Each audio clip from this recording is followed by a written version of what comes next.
Okay, chat, welcome in, welcome in. We are live. We're jumping on a little bit later than normal because your boy had to take down some juicy, juicy thighs. I gotta say, we've been a bit of a menace this summer on the grill. We've got some chicken thighs tasting mighty good, chat. Hey, yo, it is what it is. Are we allowed to ask you, do we still have a little bit of that Cajun seasoning on our fingers? Hey, yo, chat, we might be crossing a line. Hey, yo, it is what it is. Welcome in. It's a good thing we're jumping on a little bit late because we do have, I didn't even know this, but we do have the option of NBA preseason on in the background.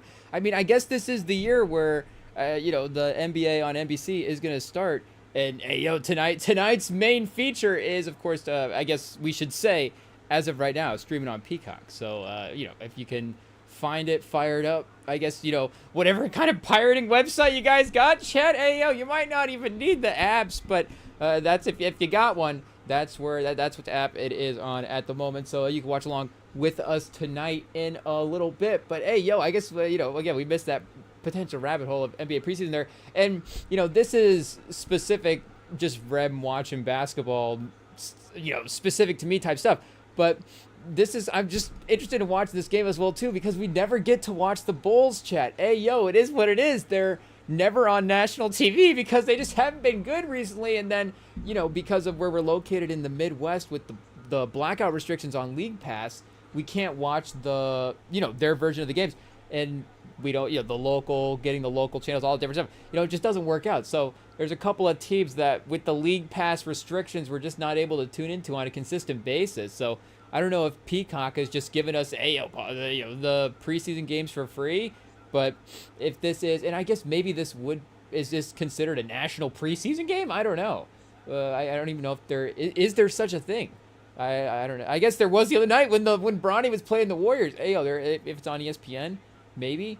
But I didn't even think about that. So wait, and I guess that is that's probably part of the conversation with the TV rights that was just the nitty gritty stuff that we weren't quite getting into, but. The regional broadcasting rights, the local broadcasting rights, and how that stuff can get affected by streaming as well. But again, because of the fact that League Pass has restricted some of that stuff as well. You just don't know if it's like, is it moving League Pass to League Pass, or is it moving, is it moving like League Pass over to a different streaming service, or is it moving the national TV games into a different streaming service? And I thought it was, more than national TV games into the streaming services as well. But if NBC is moving the local Bulls games onto Peacock, that'd be fun. I don't know. And I don't know if they would. Maybe there would be like a sports add-on that you would have to do, because I know HBO was messing around with that a little bit in the past as well. But either way, shout out. I don't know if we were excited to watch Zach Collins again. He got traded from the Spurs to Chicago, so we were definitely, we felt good about the move that was made. Again, we were sending him out.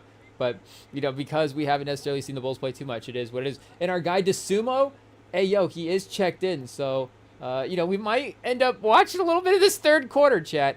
It is what it is. I don't know who else we got. We've got who else is out here on the court moment. Is Craig Porter out there for the Cavs? We've got Dean Wade, so, Dean Wade, I mean, we've got Patrick Williams, Dean Wade. This is a good preseason game. Hey, yo, I don't know if what's the NFL equivalent of a Patrick Williams Dean Wade matchup? Is that Trubisky versus Flacco? Shout out to Flacco getting traded to the Bengals today. Hey, yo, Shedeur Sanders QB2. Is that a pro Sanders move, chat, or is it a pro Gabriel move? I don't really know. But either way, the Bengals now have to deal with Joe Flacco. I was listening to Joe Burrow, Joe Flacco, Jake Browning. It is what it is. But I don't know. Is Flacco? I mean, I would maybe if they made the trade after week. I guess when did he get hurt? If they made the trade after week 2, would Burrow have still been there? It's like, wait a second, what are they doing? Moving on from Burrow for Flacco? But for the backup standpoint, he did have a couple of at least competitive games there. But the last two, the last couple have been a little tough. Obviously, led to him getting swapped, out for the backup quarterback there. But I don't know. Browning, of course, has been maybe, arguably the roughest watch in the league. Hey, shout out to Browning. I mean, he's had his moments. So, Browning will be back, chat. Browning will be back. It is what it is. Did Villeneuve have a bomb in there in his run for his discography? I don't know. Is this like a Jake Browning, couple of game stretch in this season where it's like, maybe a change of scenery is good for Browning? I don't know if everybody needs to visit the Vikings, Kevin O'Connell at some point. Jake Browning is the ultimate test. I mean, we said Richardson was going to be ultimate. Richardson, I don't even know how it even happens at this point. I mean, it's just like, Richardson bouillon for that game that we just had, where it's just like super concentrated. It's just 2 passes, Anthony Richardson, just the entire Anthony Richardson experience, where he throws the. And I remember we looked at the box score of that game as well too. I guess Anthony Richardson wasn't getting him in the red zone, so they took that game off the red zone there once Richardson got checked in.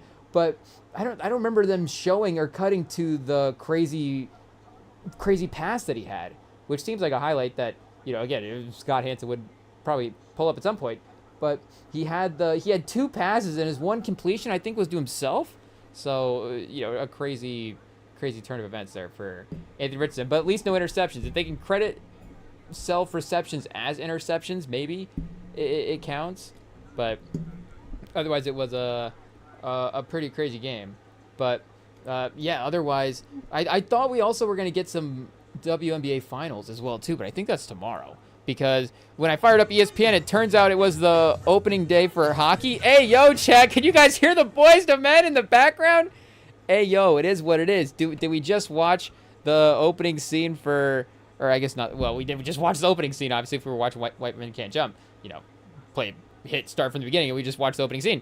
But the early basketball scene where there's the R&B song in the background, and we were just like, okay, well, I guess we're just going to be listening. I guess, this is what we're going to listen to. Because we've been bumping the New Jack City soundtrack as well, too. And there's that I'm Dreaming song. Are we going to start singing it, Chad? I might. Hey, yo, it's we're right in that perfect zone of we've just started to overplay the songs, but they're not overplayed yet. So, that's obviously the perfect time. Because I guess we'll just replay a couple of songs. I guess I just said, Chad, hey, yo, our rotation currently is 2 songs. Boys to Men, and then what's that? Let me look up what this the song is actually called here. I guess, a little Clips, a little Kendrick, of course, always in the mix as well. I guess, Clips as of right now, for sure. But, our Christopher Williams, chat. Hey, yo, shout out. It is what it is. Go throw on the New Jack City music from the motion picture playlist on Spotify if you haven't for a while. Little Johnny Gill, chat, little Keith Sweat. I mean, there's some bangers in here for sure. Obviously, the well curated. But I guess we're not watching New Jack City tonight. It is what it is, though. I guess, could we score Sicario to 90s R&B? I don't know if it would have the same sort of pacing. Taylor Sheridan, 90s R&B, chat. Hey, yo. I don't know what those worlds colliding would look like. But this is, of course, we got a game here, too. Okay, we'll let the third quarter play out. Hey, yo, Cavs on a run have taken the lead. Third quarter preseason drama. It is what it is. If DeSumo plays the fourth, chat, we're in trouble. And Pat Williams? Is Pat Williams trade candidate? He's still on the contract. I don't know. He didn't, re-sign for a minimum. Is there a chance, chat? Hey, yo, imagine. But I think he's still, a decently paid guy in the league. Shout out. You got to get your bread, of course. But, trade value stuff that does enter a little bit of a different conversation. But if he is taking a little bit of a different role in a different team, and I guess, because they've had the scores there the last couple of years with, DeRozan, Levine and stuff, and his availability has been part of it. But he has been off the ball, of course. But if he is playing a little bit more playmaker-y this year, I don't know if they, not saying that they're going to win a lot of games, but at least he could display a little bit. Oh, Chad, he just fell down. Craig Porter pulled the chair out on the post-up. Are they going to get the foul? Okay, I think they're going to get the foul. I mean, shout out our guy Craig Porter. I mean, is he the number 1 Porter Jr. in the league right now, Chad? Hey, yo. I don't know. I mean, of course, there's still some basic basketball stats, but, there's some other things as well, too, that are kind of, I don't know if they count toward the basketball stats, but, Craig Porter, I guess, 11 points, and, he's always played well. It's just this good Cleveland backcourt there as well with Mitchell and Garland. And because I think, and not, Garland is sort of blocking Craig Porter's minutes. I mean, there is a little bit of that. But because Mitchell and Garland and Mitchell, I don't know if Mitchell was more committed maybe at times to just great defender moments, and he could just take out some of the best backcourt guys in the league. I mean, again, he can. But if he was going for all NBA defensive type stuff, then maybe Porter would become a little bit more of a guy that you could have out there with Evan. But Porter and Garland, again, that would just be like, that's game 32 of the season maybe that you're closing with them, and that's because Mitchell's resting as well. But I guess they also got Tyrese Proctor. Shout out. We were eyeing him in the draft. He is a guy. It's it becomes the win now effect in some of the teams. Like a team like I guess. And the thing is, you look at a team like San Antonio. I guess Proctor's 21, so it's like, hey yo, they just showed his biography there while he was taking some free throws. A 16-1 run when they went to the bench, chat. Ayo. So, I mean, the Cleveland depth, of course, is notable. And again, this is a good lineup. This is literally their bench as well, too. They got Dean Wade, Larry Nance, Okoro, Craig Porter. So I guess, again, we have a stock, I guess, in a couple of those guys. Tomlin, chat? Who's Tomlin? Do we need to go look up Tomlin stats and see what's going on there? But I don't know if he's the locked in other guy as well too. Maybe there's a couple other bench guys that are in the mix already. Again, they are a pretty stacked team. But again, Porter could be like I guess a third guard maybe, because again, like Pritchard's a third guard. Is Porter as good as Pritchard? But I guess a third guard on the best team in the league at times maybe. Wait, are we saying that? But the best third guard in the league. I don't know, but I guess he could be that for a team if it was a little bit more. And again, they do have the defensive guys there as well. Pritchard being one of them, I guess, in Boston. But between White and Holiday, you could play Pritchard with those two guys because those guys can guard 4 spots on the court. But also, if Pritchard's out there with one of those guys, defensively they're just going to be at the peak of their powers. They would have been able to cover so much ground as well too. And again, shout out to Pritchard. He's been able to. This year, we're like, hey, Pritchard, low key all-star in the East. Chad, do we have to do that before the summer? Hey, yo. Who's going to be an Eastern Conference All-Star? I just realized we never did that. That's perfect summer, and we never did it over the summer. Hey, yo. Or IT, go back and check the records. Did we sneak it in there in the St. Elmo's Fire rewatch? I'm not sure. But, hey, yo, pause. But either way, shout out Pritchard. I guess, spoiler alert, to tease the list, Pritchard is the level of guy that you could look at. I don't know. I feel like if you go through the town, the spots do fill up a little bit quickly as well. The league is populated with talent, so it's not like there's a couple of guys to slide in there and take those all-stars. And, hey, yo, with the way we're hearing about Tatum's recovery, I mean, the league just might give him an all-star and let him play and just be like, oh, well, he's ready to go. Just let him play in the game at this point, and then he'll be back for the second half of the season. But is he playing in preseason? They gonna let him jog around in preseason, chat? Hey, yo, I don't know. But, the Cavs do have some good talent here out on the court for just running some, running the quote-unquote JV squad, I guess, for the team.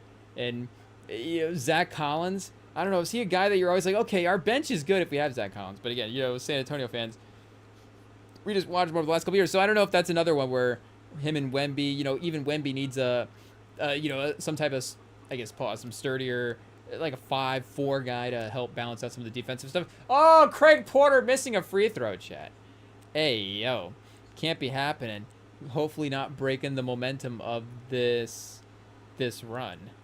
But Chicago, we do probably feel like they are going to be, I don't know, what's the sweepstakes this year, chat? Dembasta? Is it the Dembasta draft? Is it the Boozer twins? Ooh, chat. Is it the Boozer twins in the draft this year? Are the Bulls going to be trying to continue the Boozer legacy, chat? Hey, yo, it might be worth it as well too. But they might be, a little bit more in the mix for some of the top lottery spots. But should we go check Matas's numbers? There was some Matas minutes, so hopefully Peacock has the games on demand, on demand. We can go back and rewatch to see some of the Matas film. I guess League Pass will have it as well too, so we go fire it up on League Pass. But our guy, maybe if, again, I guess the League Pass thing as well too, where because it's restricted, you can't even watch it for like 3 days. So they play sometimes they'll play a game and then you go, I guess, it is what it is. You got to watch the games that are available. So, you just go back and watch the old games. But you're always at least one game behind with a couple of those local market teams. And, sometimes it feels like a lot of stuff can change in between what you watched and between guys resting and stuff. you're like, okay, well, now the game it's available. Nobody played in this one, so it doesn't even matter. But shout out. It is fun, of course, to have NBA working its way back into the mix. So third quarter up, chat. Should we make the switch? Hey, yo, we just gotta, it is what it is. IT says we gotta stick to the schedule. And I mean, we're not bummed out that we're flipping over the fourth quarter of a preseason game for Sicario. I tell you what, chat. I tell you what. Definitely a formative movie when when it comes to those action type movies, for sure. And obviously the cast of this movie is stacked.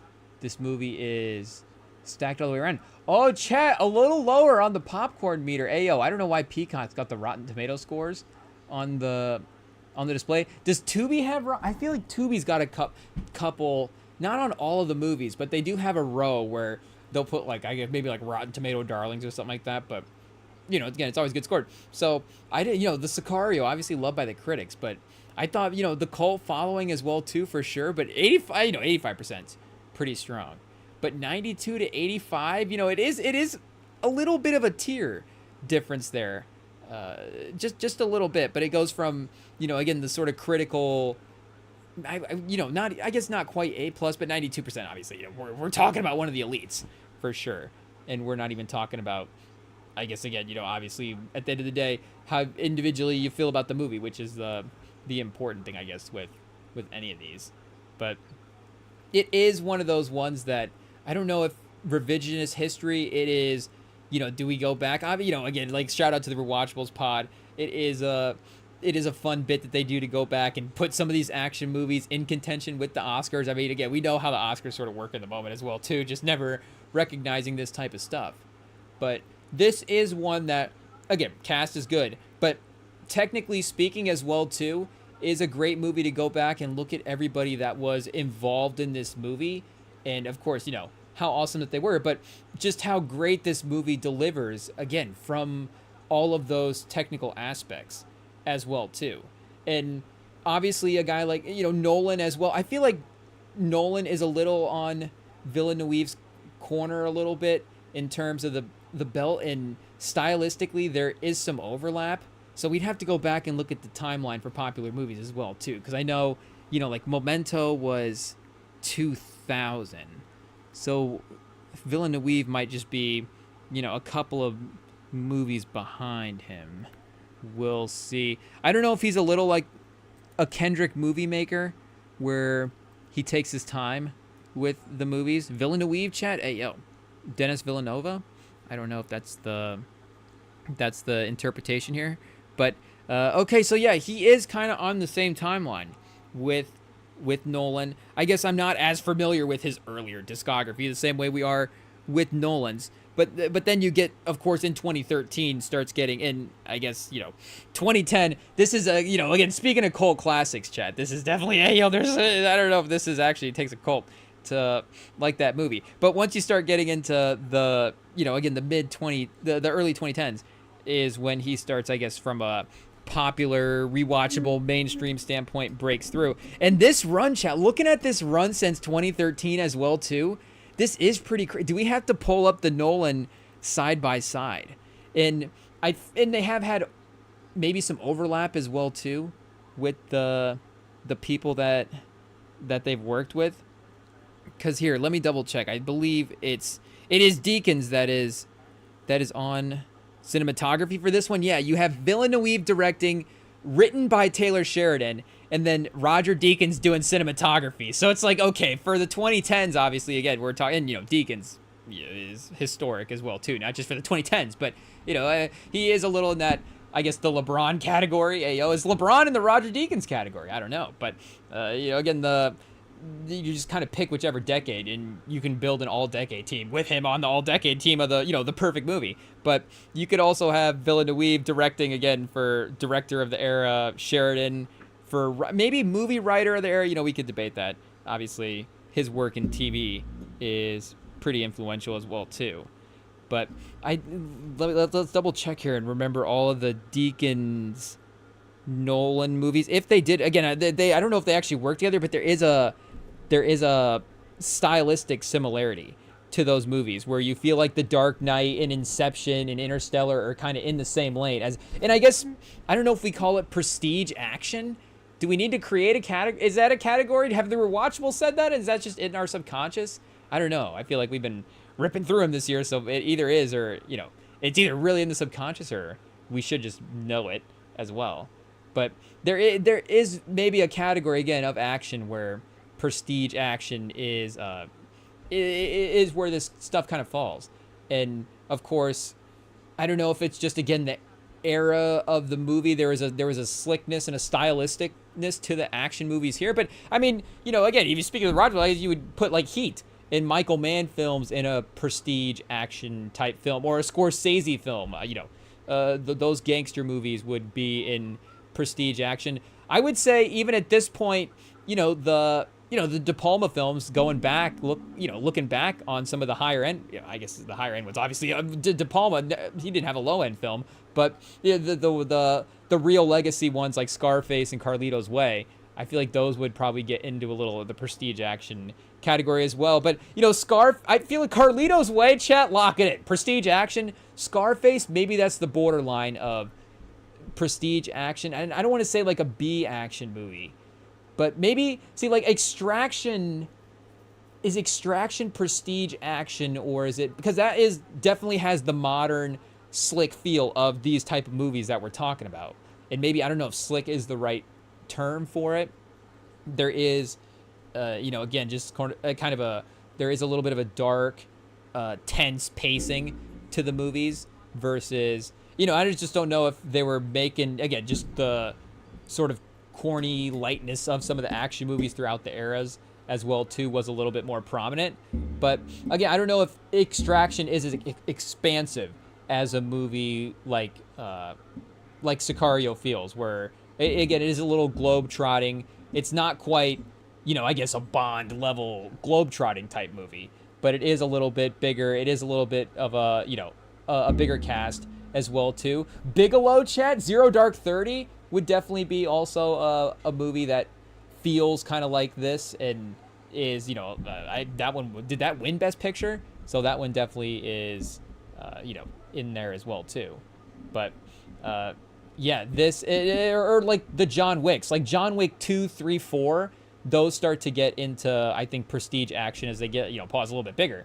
But John Wick 1 is, kind of borderline prestige action, and B action, because you say like B horror, and there, again, speaking of the corniness, there is a corny vibe, but I feel like, again, maybe we've just lost that with some of this stuff in 2025, where some of the horror stuff, if it's in maybe the B category, it's just, again, sort of a simpler slasher film, and not necessarily the comedic effects. Though, again, I don't really know, because I don't really watch the horror movies, but I'm trying to think, is Prom Night, or what's the one, not Prom Night, Prom Night might be an older one. There's like a newer one within maybe the last 10 years with like a bride in it or something, and they're playing a game. I feel like, shout out to the champ. He is our, of course, horror slasher correspondent, and I feel like he said that one has a little bit of the comedic stuff to it as well too. Hey, yo, chat, and make no mistake, Sicario is definitely an all-time YouTube scene movie, for sure. I forgot about the opening scene with the bodies in the wall, chat. Hey, yo, I guess spoiler alert for all Sicario. We might have to take the break the same way the FBI agents do, and, react accordingly to what they're witnessing. And, of course, in typical Sheridan fashion, I don't want to just spoil every scene as it, it's about to happen. But this one, again, I guess because of the bodies in the wall, maybe we don't necessarily, maybe the YouTube just knows we wouldn't click on it if it was in the rotation, because again, Sheridan does have that real world grittiness to his the element to his movies, for sure. Whereas I don't know if Nolan would quite get this intense, and if he did, it would be a little bit more chat, hey, yo, it'd be a little bit more, it'd be handled a little bit more carefully. But again, he is making movies a little bit lighter as well too. But hey, yo, were we gonna pull up the side by side? I guess we were gonna see Deacons here, double check and see if he did work with Nolan. And he worked on Skyfall as well, too. So I feel like I always get him working on Skyfall and Dark Knight mixed up for some reason. So Skyfall, not Villeneuve, but, shout out Sam Mendes, who I guess, also prestige action director at times. For sure. Yeah, I guess 1917 as well, too, for sure. So, he is definitely in the prestige action mix as well. So, chat, I guess unless I'm missing it, I feel like I've scrolled through the list a couple times. Scorsese in 97? But I guess they haven't worked together yet. Or, I guess they haven't worked together. So, shout out. But, Nolan's here. Nolan's discography next to Villeneuve's. They're going to make us... Oh, Christopher Nolan. Here we go, chat. We got him pulled up. You say, I think Chris Nolan would be recognizable enough by now. So, 2013, I guess Villeneuve is a little bit more careful with his movie making. Hey, chat, we just pulled it up in the wrong tab. It is what it is. Can we get this AI thing to go away? Can you guys see it on the thing? You can, chat. Where's the X thing for oh, okay, here we go. Shout out. We got it to go away. Okay, now we'll get there, chat. We're working our way. Villeneuve. Oh, 1 N, not 3 N's, chat. 1 N for a guy. Villeneuve, just trying to spell his name. That's all. Okay, now we can compare what we've got. So he did double up in 13, I guess, and that is, helps with the number for sure. But 15, 16, 17, 3 movies in a row. And Sicario, Arrival, Blade Runner. So Prisoners, Enemy, Sicario, Arrival, Blade Runner, and then I guess Dune 1, 2, and 3. So he's got sort of the reverse Batman thing going, where he started with those, individual one-off special movies, and then went into the franchise type stuff. But Nolan, of course, Batman, Dark Knight Rises, Prestige, and Inception in the mix.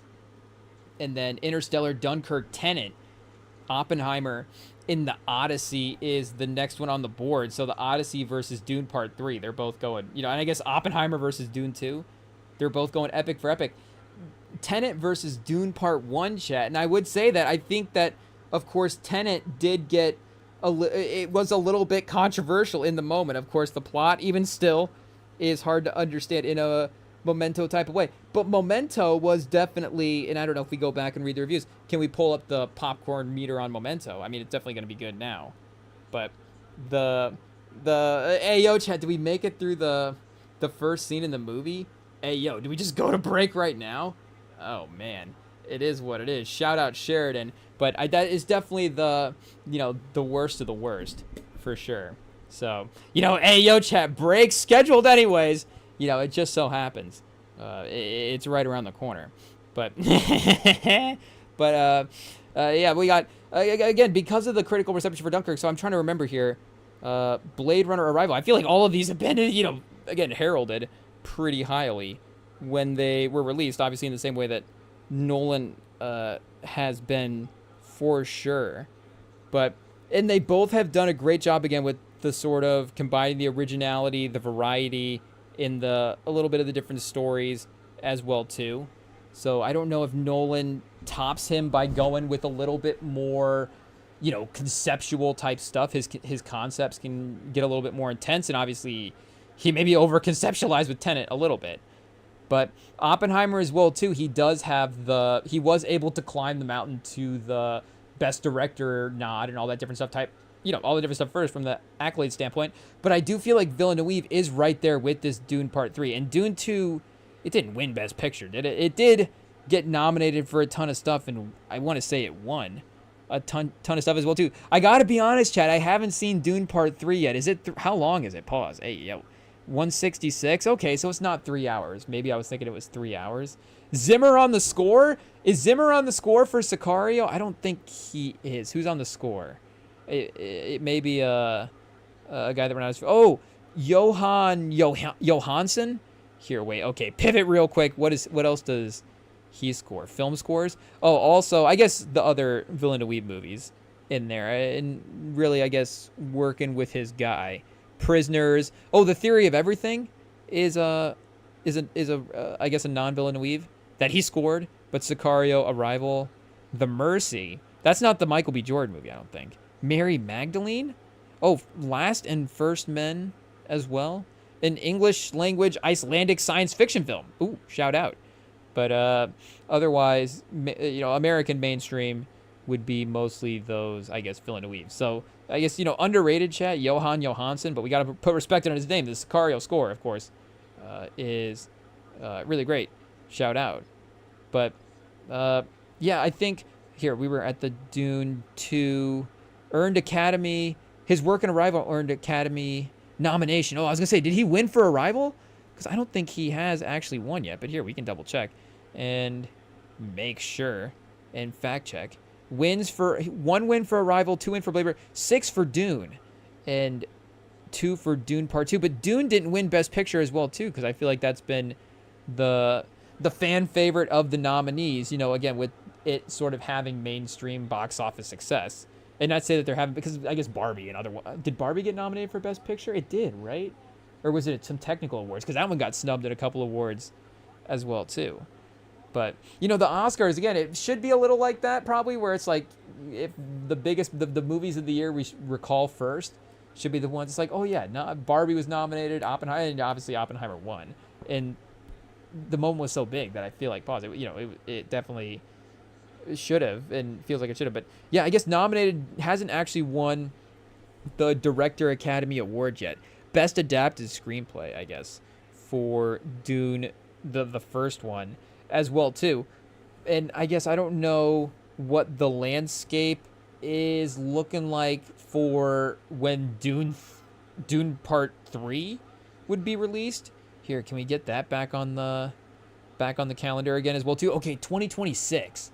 So yeah, we're a bit of a ways away for that, and at least according to Wikipedia here, we don't have any other random projects in the mix. So I guess with Dune, it's an ISO chat. We got to clear out and work for Dune. Is that the Nolan?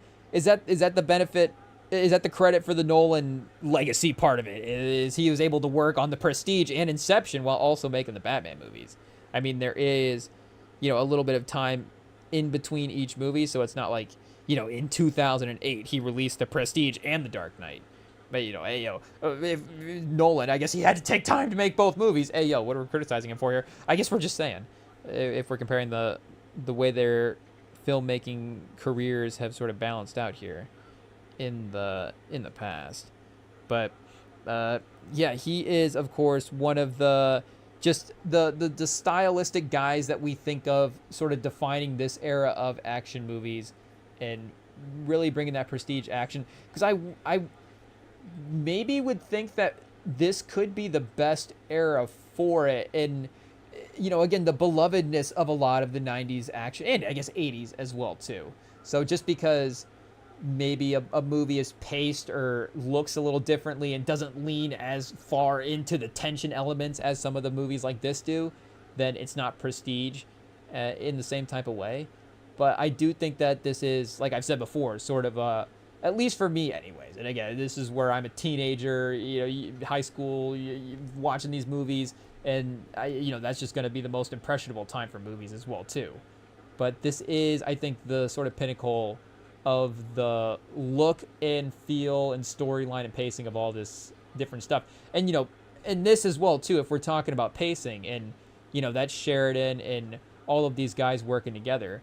But how Sheridan is able, and I guess we don't necessarily, we weren't in the room as well too, but knowing just that, of course, he was the one writing the script and the feel of watching a couple of his movies as well too, that how he is able to play out a bunch of these different action scenes is pretty crazy. I mean, even to the introduction of this guy's home life here as well. And like I said, I haven't necessarily seen the collection, the movie, I guess, as a sequence. Again, we just watched this stuff on YouTube now, and I have this had this was on Netflix a couple months ago, so I had this on in the background a couple times. But I guess I just find myself looking up at the scenes that I would be watching on YouTube anyways. It's just like, okay, I guess I don't want to throw on YouTube, so I'm just throwing on Netflix, and I'll just look up at Sicario at the right times.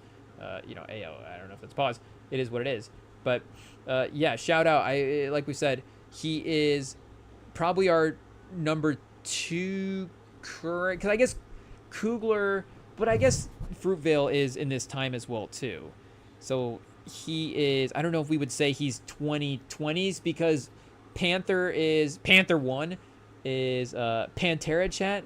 The Black Pantera is 2018. So that's kind of on the border there. And Creed, again, mid 20 teens as well too. And Creed, I think, definitely, of course, a boxing movie, a sports movie is potentially its own genre as well too.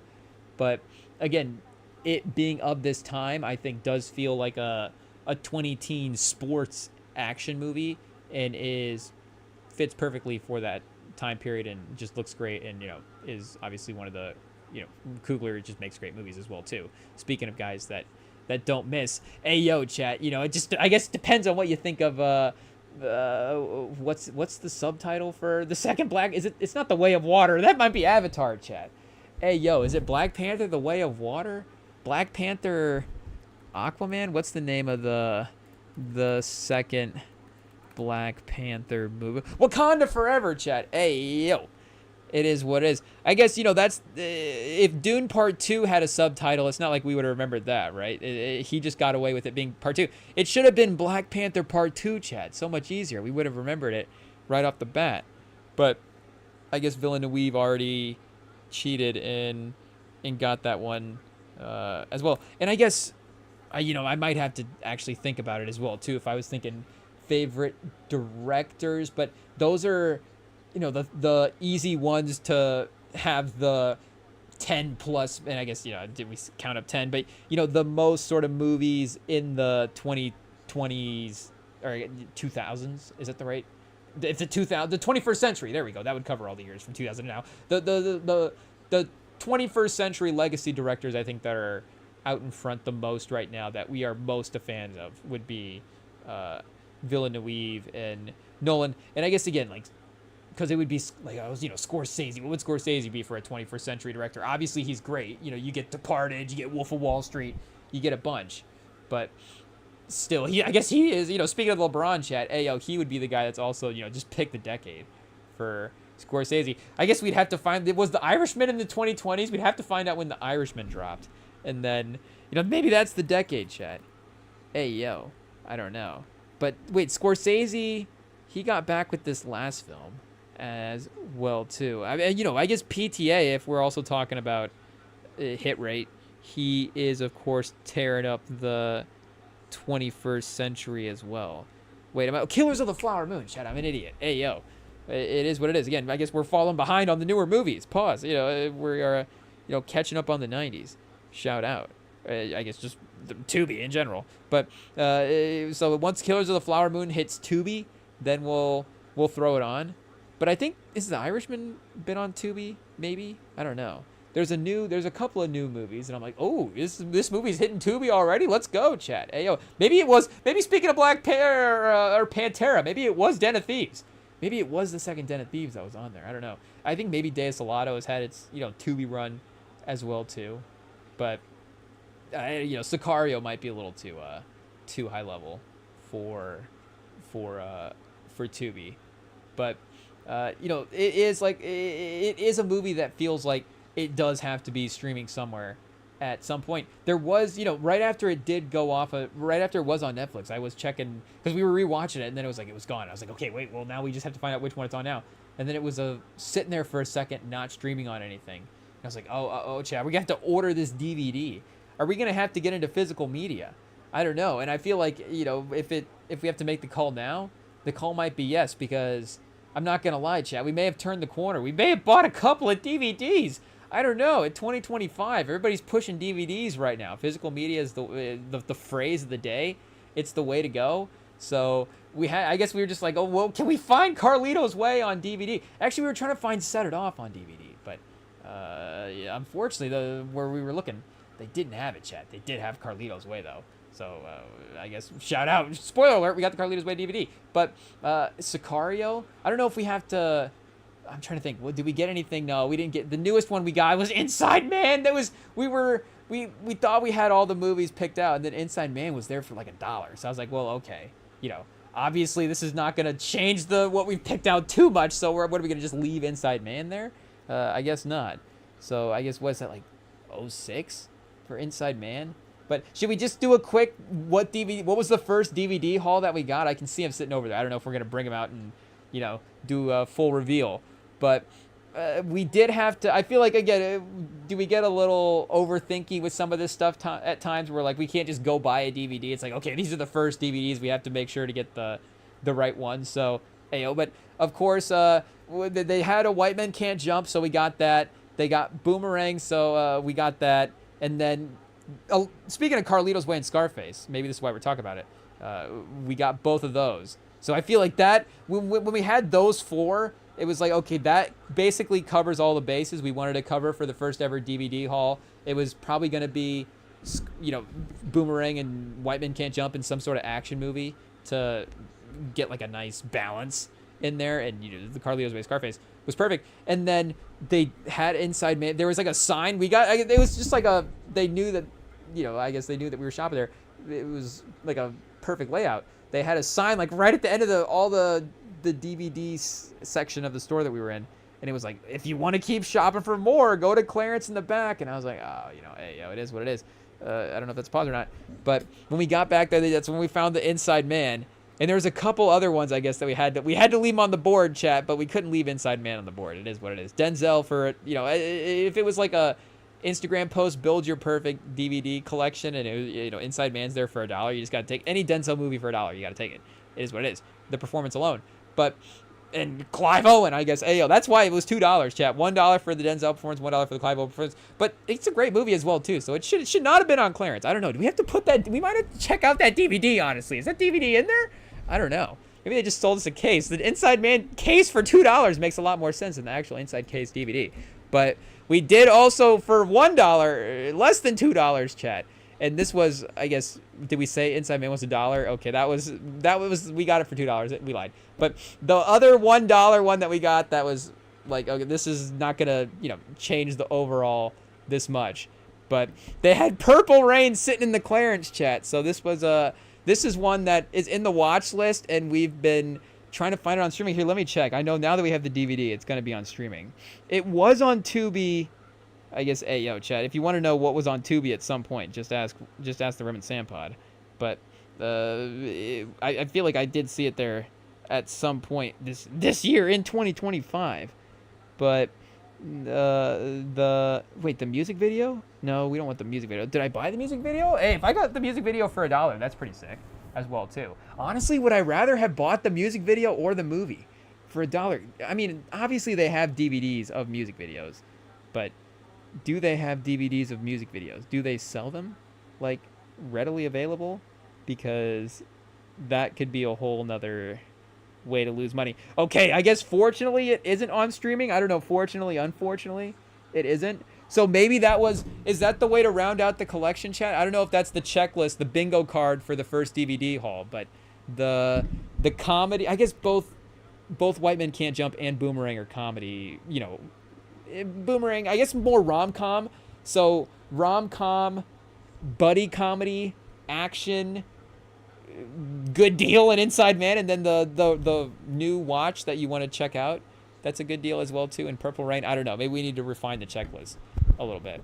But either way, I don't know which DVD we said we were gonna get for Scorsese, or we were gonna get the Sicario DVD. But that would be, again, this would be another one where it would feel like if I had to start, and this is where this is where I really start overthinking this, because I guess I know that, I guess hopefully we have the chance to buy some more DVDs in the future. But if it was the conversation of, what are the 3 or 4 or 5 DVDs, Desert Island, you had Castaway, you had to take a couple DVDs with you. If Tom Hanks had a DVD player on the island, which 4 DVDs would he have saved, I guess, from the plane or whatever? But this would be a consideration type movie, and I don't know if, again, I would put it necessarily, it's pretty close to being, I guess, is it a top 12, top 15? I don't know. Again, maybe we'd have to actually sit down and do the list. It just really, again, depends on what you're watching as well in the moment too. There's maybe you have just in general like a top 6 or 7 just movies. Maybe it's even shorter than that, of just absolute number 1 go-to movies. And then maybe the next 5 to 6 or interchangeable a little bit depending on what you're, again, just sort of watching and sort of into at the moment. But this would be, for, again, its time, a really one that I would definitely consider as a must-have, sort of must-watch type movie. And, you know, I start saying, like, oh, is Sicario the Goodfellas of 2015? Like, I don't know if, you know, I don't even know if I've thought out this take. Like, I have to tread carefully here. But, again, in that conversation, Goodfellas would be one of those movies that, I guess, just again, like, maybe you could throw it on and watch it a bunch of times as well, too. The rewatchability of it, the sort of, if you had to watch it with a bunch of people, maybe you're not, maybe a bunch of people got stranded on the desert island. You know, would the most people sort of like this movie? Again, maybe this one falls a little short of the most people like it, because, again, there is, like we're saying, maybe you have to skip ahead the opening scene. So it would be contained a little bit to some of the people that, like myself, might just be looking away from time to time on that one. But because of, again, it's just sort of overall filmmaking excellence, it is a movie that feels like, I'm saying, does define a period and holds up on a rewatchability standpoint in that type of way. And I guess that is interesting now that I'm thinking about it as well, too, on what does stand out on rewatches. And obviously every movie's gonna, I guess not every movie's gonna strive in different ways, but, you know, movies are gonna strive in different ways. But speaking of Denzel as well, you know, and he did work with a ton of great filmmakers over the course of his career. So you get him in movies like, again, Inside Man, Spike Lee's killing it in that movie, Crimson Tide with Tony Scott, and I guess all the time, you know, even Deja Vu with Tony Scott. Like, all of Tony Scott movies are masterpieces. So I guess, you know, just his career in general. But with there, you know, again, like we're saying, he worked with good filmmakers, but there's also times where he is able to carry a movie to an extra level. You know, I guess speaking of prestige action, I can't believe I didn't mention this just right away as well, too. Like Training Day, you know, would be prestige action, but that one feels, and Fuqua is, you know, again, when he is in his bag, he's as good. Is Fuqua kind of like, I don't know if he's like McGrady, where it's like, you know, peak Fuqua is as good as every guy. I don't know if he just quite had the career. You know, is Fuqua like, you know, I don't know if he's like a Marbury or a Francis. Feels a little disrespectful. But, yeah, I guess maybe, you know, shout out to Marbury and Francis. But, yeah, you know, it does feel like, again, the gravity of Denzel's performance in that type of movie is insane. And to, I guess, you know, if we're going on the Goodfellas comparison, but that is an interesting one because, you know, that movie it has De Niro, it has Pesci, it has guys that are at the peak of their powers. But the main guy in that movie, and shout out to, you know, Ray Chad Ayo. What do we just know him as? Henry Hill. Leota? Can I say his last name right? Who's the guy in Hubie Halloween in that movie? Ayo. But, you know, he is obviously a guy that, again, could get on A-list level when he needed to in a movie like Goodfellas, but maybe didn't quite go down in the legacy list as a guy like De Niro, but again, holds up in a rewatchability standpoint because also that movie, again, is like a filmmaking mastery type movie with what Scorsese is putting together in that story. And it is, you know, great things are going to, you know, like great elements are going to hold up whatever it is, great performance or great filmmaking. But I guess just for me personally, maybe, and I guess, again, it's going to be individual to actors, so because I love Denzel, I'm going to love watching Denzel movies, or because I love Eddie. So I guess maybe Eddie Murphy would be a good one, where I guess Eddie Murphy not always in a great filmmaking movie, but incredibly rewatchable, and the performances are, you know, timeless, and, you know, it can elevate a movie into a little bit of a different status than just, you know, a sort of comedy type movie. You know, Trading Places, obviously like a great filmmaking movie. I don't know. And I guess Boomerang's a pretty great filmmaking movie, for sure. I guess, I don't know if it goes down as a, you know, a prestige type movie.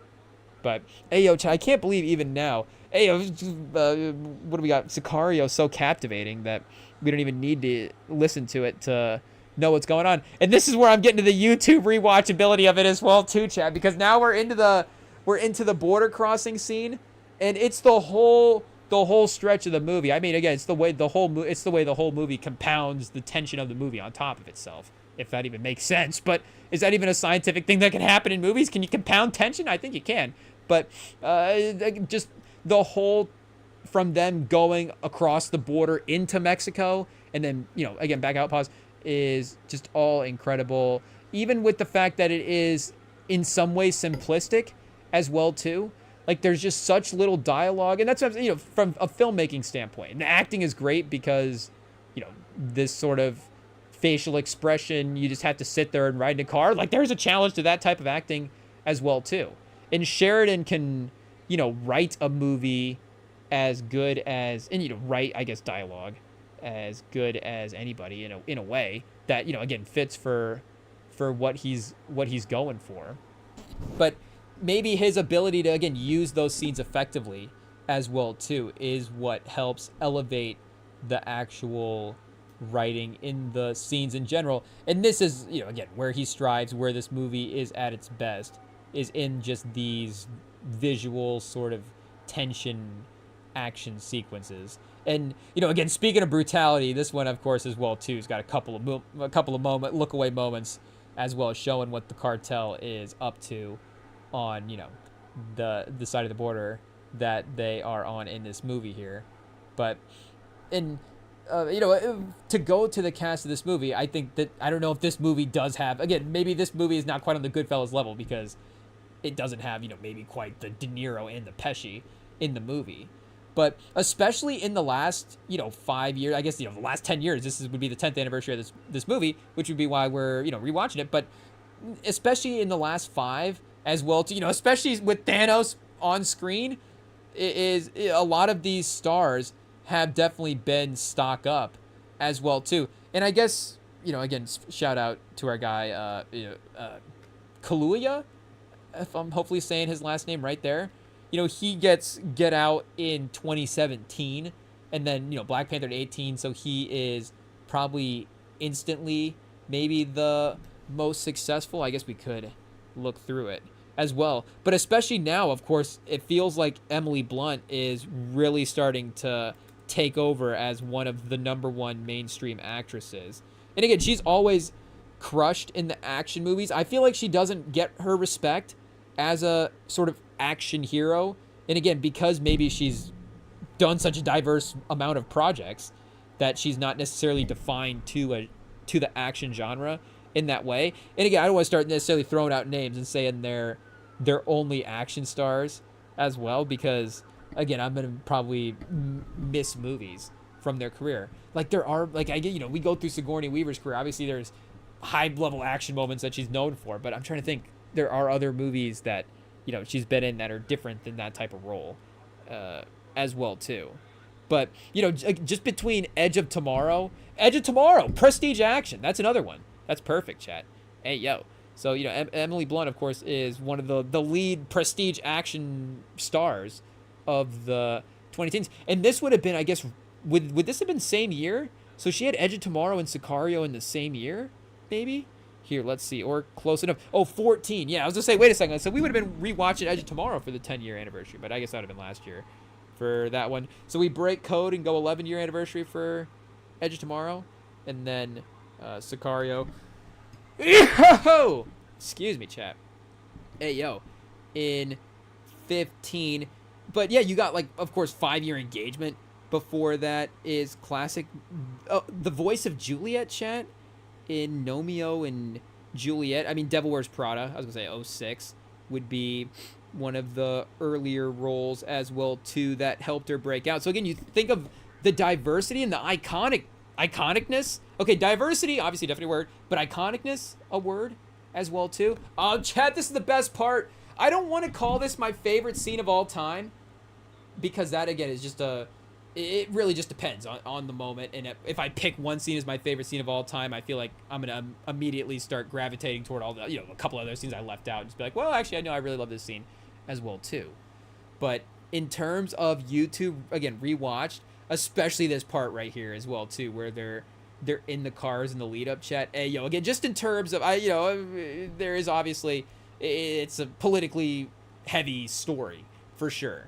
But like we're saying, just in terms of pacing and execution in a film, this is definitely top notch as well. And and unique in the execution of the scene, because a lot of scenes like this would probably go a little bit more full scale as well. I guess speaking of Den of Thieves, and that the shootout scene in the highway is at the end of the movie as well, too, so it's a little bit more of a climactic moment. Here, where are we at?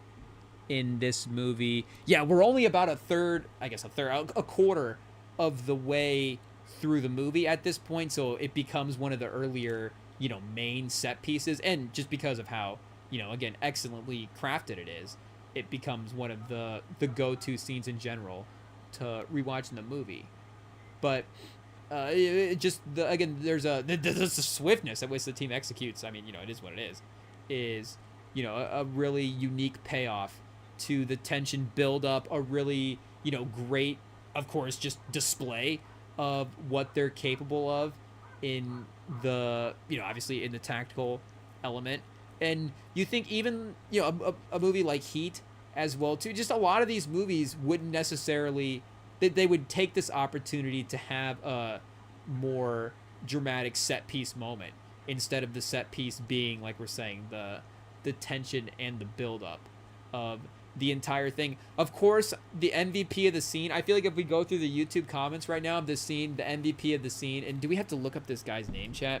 Of course we do, because why wouldn't we just go to Sicario via Emily Blunt here? But pause. But he is really going for it in this scene. He is, of course, leading the charge in terms of the team. So he's, I guess he's playmaking. He's got the pause. He's got the ball in his hands. He is the one that is in charge here. But he also carries as well too, from just kind of a sneaky, menacing standpoint. And the way that they, even like the way they have Del Toro like kind of set off, and he's of course the sort of independent guy from the group, and the way they have the team together.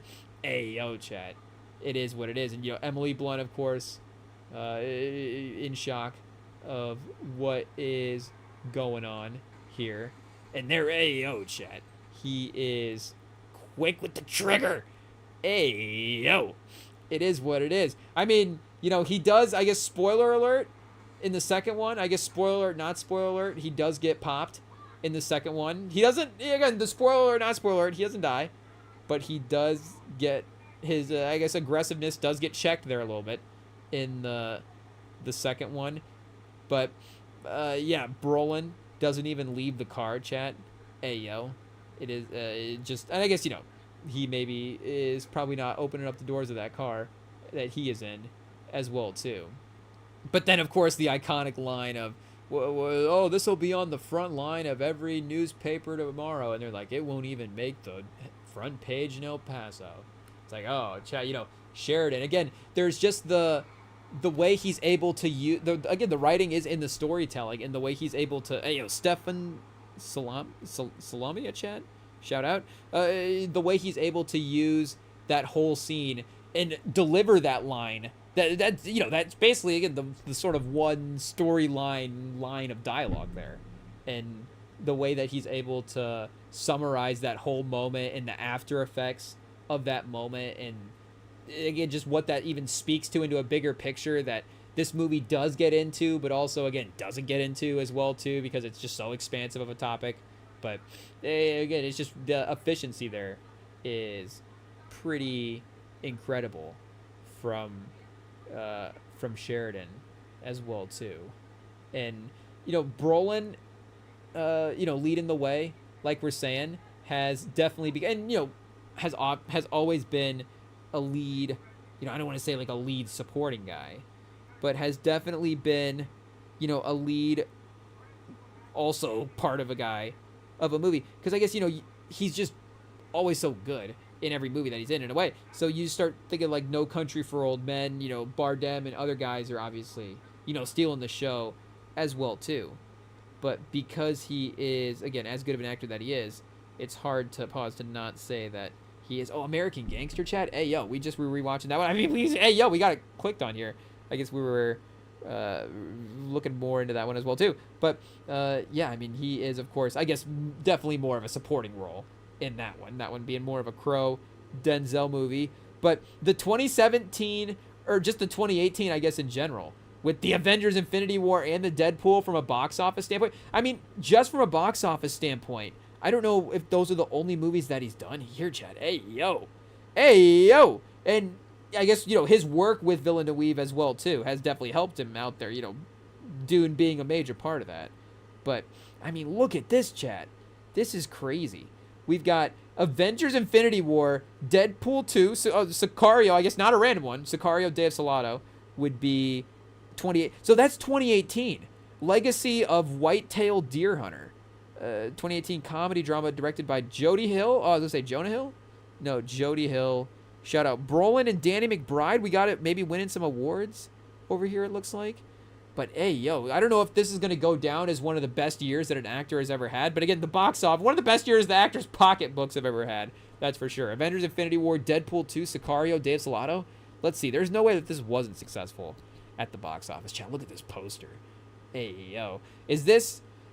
I don't know if we can do the hot take of, Sicario, the first Sicario is the better movie, the second Sicario is the more fun movie, because, again, if you're going to throw on a movie and watch start to finish, you're just going to pick the first Sicario. It's so good, obviously, but the second Sicario is so fun. I think that is the appropriate way to describe both those movies. That's what we're saying. I don't know if we can quite go hot take that way. I guess Stefano Salamia is the guy that I guess we don't want to get canceled here. Hey, just trying to say his name.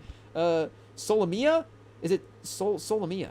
I think it's Stefano Solamia is the director of the second one. You get Sheridan back for the writing as well. And again, there is that same sort of build up. I mean, this is a lot of, because of the uniqueness of that scene, you're going into the second one maybe thinking of that a little bit as well too. So I don't want to say, again, the payoff isn't the same, but again, the build up isn't the same as well too, because it's not that the originality isn't there, but you're just not, you're expecting it because of what they're doing in the first one a little bit. And obviously you're expecting it going back and rewatching it, but it is what it is. You're going to rewatch it with a little bit of that originality in mind, knowing sort of, again, how that scene played out the first time you watched it. And we got let's see, of course, I don't remember why we were on Sicario 2 here. Oh yeah, because we were just looking at Brolin's 18.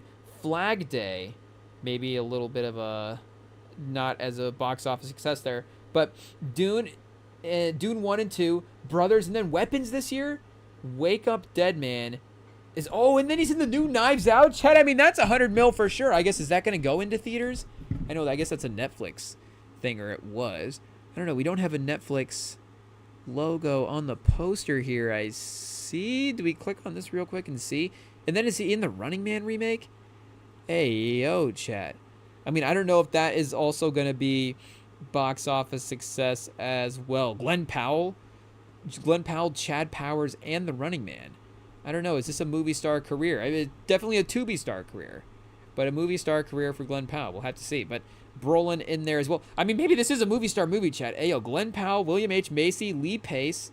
We've got Amelia Jones, Michael Cera, Daniel Ezra, Jamie Lawson, Coleman Domingo, and Josh Brolin as well. So Domingo and Brolin, I mean, they're up there in this list for the best actors in this list, and they are bottom billed, so I don't know if that's going for the budget of the movie. Let's get Domingo and Brolin for a couple scenes and throw their name on the list.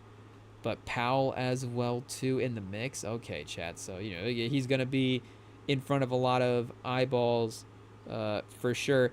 Unchained Melody. Oh wait, Unchained, not Unchained Melody, just Unchained. Hey yo, chat. It is what it is. Unchained, the untold story of Unchained Motocross or Unchained Melody. What are we talking about here? The Unchained story of freestyle motocross. Okay, there we go. That's what he's. I was gonna say, was he in some sort of Josh Brolin in some sort of 2016? Speaking of music videos, Unchained Melody music video, and I guess he was. 2015 Age of Ultron and Sicario is also pretty good box office. But I don't know what his cut of Age of Ultron was with the uncredited cameo appearance. Maybe there's a reason that they left him uncredited. They're like, can you just show up? I don't know. Maybe he would try to get a cut of that. Oh, we were looking at the box office for Sicario 2. That's what it was, chat. Oh, 75 mil. Okay, so doubled up. I don't know if it was a raging success, but it was, I think, successful in some ways. And here, let's see what the first Sicario was. Does this go into the cult classic status? 85 for 30? I don't know. It doesn't say it's like a top 10 grossing film of 2015. I would assume 2015 and that is, I guess, hey yo chat, I don't know if all of maybe Prestige Action is just our 20 favorite action movies of this era. But Winter Soldier would be another one that would fall in the mix, I think. I think maybe that would be another borderline one where has the feel, Russo brothers, Gray Man as well too. Gray Man for sure, B action. Like that's perfect modern day B action, and again that is 2020s as well too. So that is not necessarily of this Sicario era that we're talking about, but maybe it's like a 10 to 15 year run that we're in as well too. Because I wouldn't say that a movie from like 2008 would look as much like a movie. Well, I bet Dark Knight would be 2008, so maybe it's like a 20 to 25 year run. I don't know. Yeah, I guess we'll just have to see how it plays out. But here, let's see if we can play or see the highest grossing films of this year, just how far off it was. So number 10 was 630 mil, The Martian. Hey yo, can we get a movie that's like 100 million or something in that range? And see American. Okay, wait. American box office. Here we go. Domestic gross. Spectre 200 million. I guess I don't know if Sicario, the first one, was necessarily an international success. Black Hat. Speaking of Michael Mann, shout out. But here, I don't know if we scroll through the whole year. 50 Shades, chat. Hey yo, did that make 100 mil? I think it might have. Unfinished Business. Wait, what's this one? This just sounds like a movie that I need to look in and put in the watch list. Vince Vaughn? Oh, this is not like a revenge movie? Unfinished Business. This is like a go back to high school and party type movie? Oh, this is like a Vince Vaughn biopic? I don't know what's going on here, Chad. But there was a Clint Eastwood movie on Tubi that fired up. What movie did we have on Tubi before? I guess the Clint Eastwood one was the one that apparently we remember. But I guess what I was thinking, Clint Eastwood. Unfinished Business would be a little bit different if it was Clint Eastwood. Hey, yo. But what is a good... Oh, Get Hard, chat? Hey, yo. Kevin Hart, Will Ferrell. This would have had a good box office. I don't know if this was as good as Sicario. 111? So I guess it doesn't say where it would be ranked. It was like the 20th highest grossing film of the year. But T.I.'s and Get Hard, chat? Hey, yo, pause. Maybe we have to go back and rewatch this movie as well, too, because is ATL still on Tubi? The little T.I. filmography run, maybe? I don't know. But, yeah, I guess, again, Brolin, definitely very successful. I mean, I guess Emily Blunt as well, too, has been in her share of, has had a couple of those crazy sort of franchise movies. I mean, like the Mary Poppins movie, I would imagine, was also a pretty good box office here as we go double check the second half of the career. But there's, I guess, I mean, Oppenheimer was obviously a raging success as well.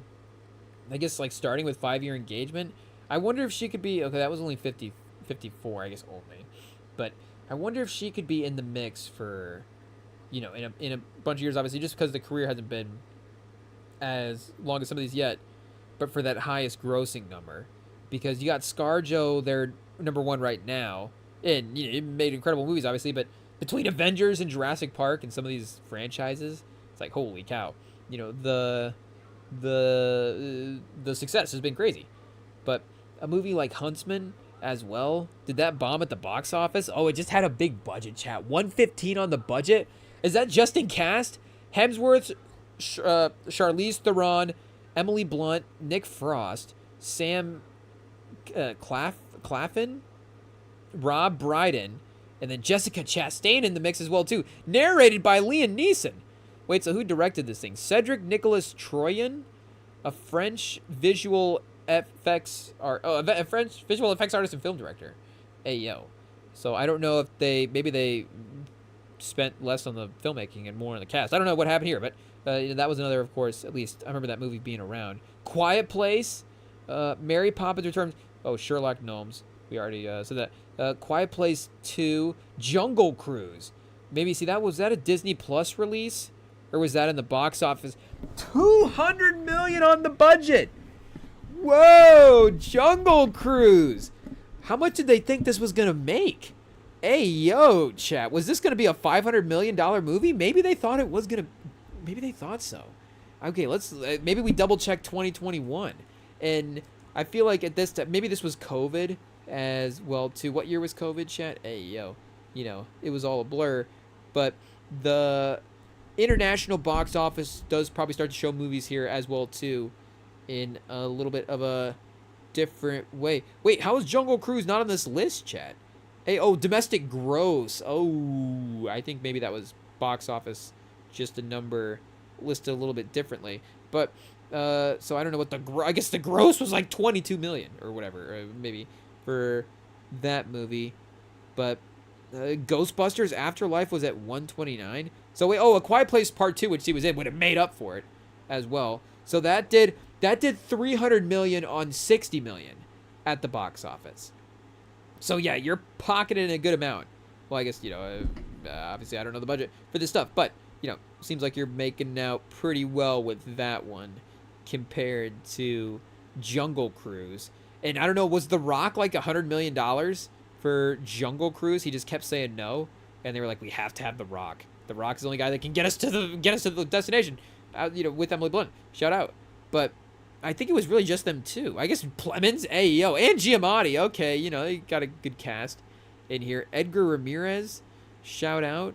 Jack Whitehall, also in the mix. Okay, yeah. I don't know if he is, driving the budget up to 200 million, but I could be wrong. Another Spanish American, French, non-French guy in the mix.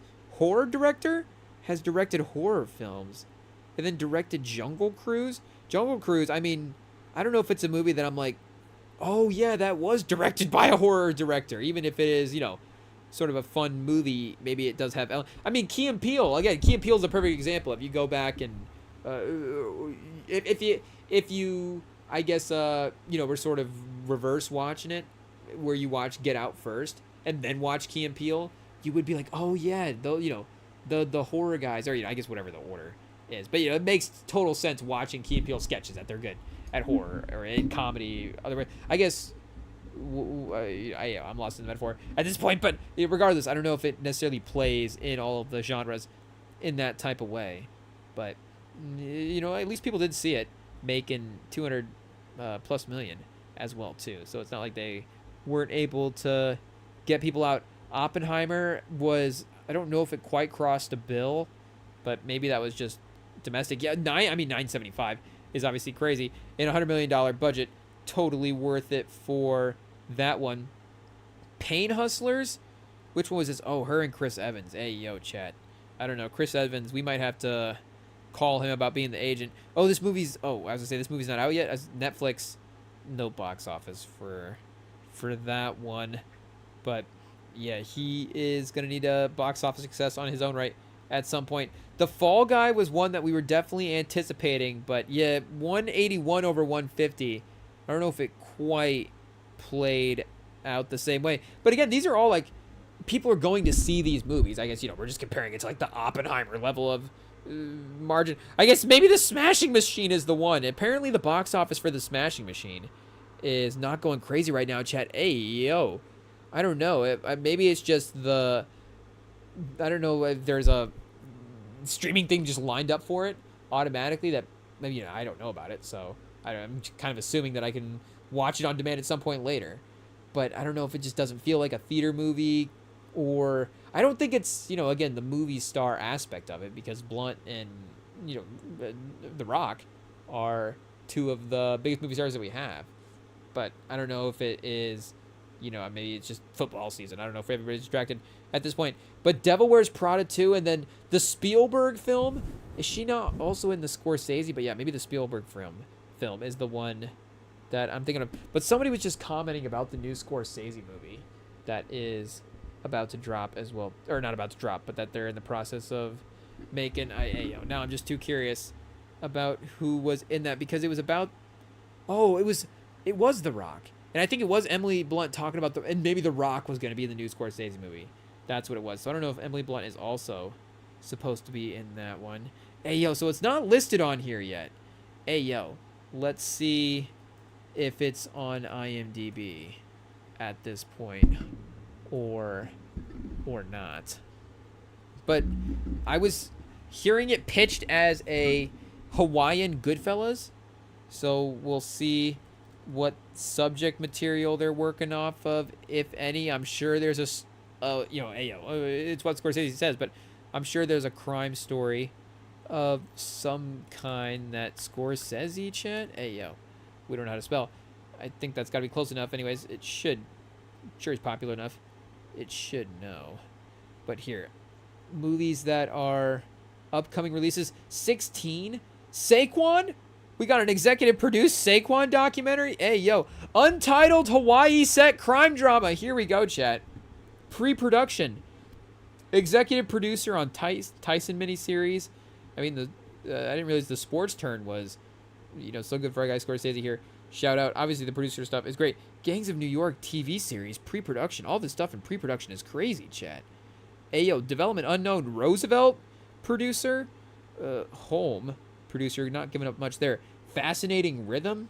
That's got to be a working title. There's no way that's the actual name of the movie. Maybe it is. This is a Palma movie? Or is Scorsese ripping off his old friend? Here, I don't know. But Untitled Hawaii set drama. Oh, he's a producer. Maybe that doesn't mean he's not directing. But I thought new Scorsese said he was directing. Okay, yeah, so he is directing. Nick Bilton to write. And Emily Blunt is starring. Okay, we got Leo the Rock and Emily Blunt. Ooh, chat. This is a 2025 Scorsese mixing generations type cast for sure. But, she is, again, Emily Blunt is definitely in the A tier for the last handful of years. And the notoriety. And I guess, I don't know if she has quite broken into the nominations in the same way as some of the other sort of people emerging at this time. Here, let's double check and see. What do the stats look like, chat? Ayo, I guess the other version of stats. We looked at some of the box office stats. But the Accolade Academy stuff, just to double check. Again, obviously it doesn't mean anything bigger picture. Oh, okay, so I was going to say, I thought she did get nominated for Oppenheimer, but I feel like, again, we can't necessarily say that she hasn't won yet, because I feel like this is more, again, the turning point of her starting to get into the front facing of a lot, into the top part of some of these conversations. And, I don't know if that role, Scorsese probably going to be more of a supporting role in that Hawaii set crime drama would be my guess. Is she going to be a cop, or is she on the island? I don't know how that's going to work out, but because I think we know what the Rock's role in that's going to be. But I think for her conversation again from those levels is we're really going to start to see her in a crazy way. But then again, she has this amazingly fun discography or filmography as well too to go with it. Where, I mean, you could, again, do the retrospective on a lot of the performances because she's awesome in them and be like, hey, these movies have held up better than a lot of the movies of the era. Her performance is as good as any of these performances, and it probably should have been recognized back then. But like I'm saying, I feel like the consistency and obviously the hard work and all different stuff has continued as well, too. So I'm assuming that is going to be in line at some point for, if that right role does emerge. And here, wait, let's go. I guess IMDb is going to have maybe a little bit better with the projects that are still in the works, because I guess there is definite supporting potential for sure. Because did the Goodfellas, Lorraine Bracco got nominated, right? Did she? Do we have to double check that one, chat? Ayo, again with the Oscars, you just never know. I guess again with Scorsese, we could have just literally clicked on the Goodfellas movie right there. We don't necessarily know how to work the internet at times, chat. It is what it is.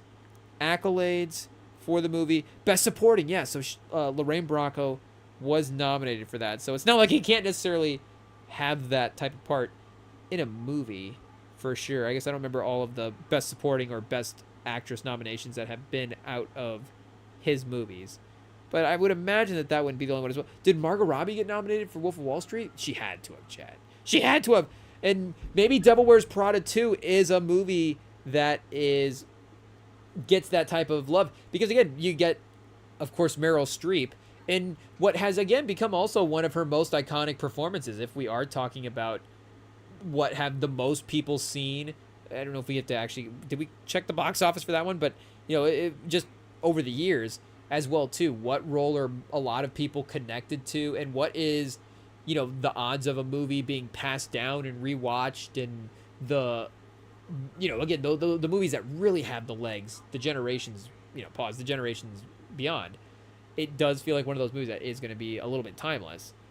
Maybe it does start to elevate, and we could go back and double check that one because is this, who's the director on this? That's Frankel is the director on this one. Hey yo, who's the director on the first one? That's not like who am I thinking of? Not Myers, Nancy Myers. It's not Nancy Myers. Devil Wears Prada, is it? Let's say Nora Ephron. Hey yo, chat. Who are we talking about here? Let's double check. Oh, we're going for Emily Blunt's career, of course. So the original Devil Wears Prada, Girl on a Train. I feel like that one's been on some streaming services lately. Maybe one that is gonna need checked out. So was it the run from Devil Wears Prada to, I guess, 5-year engagement?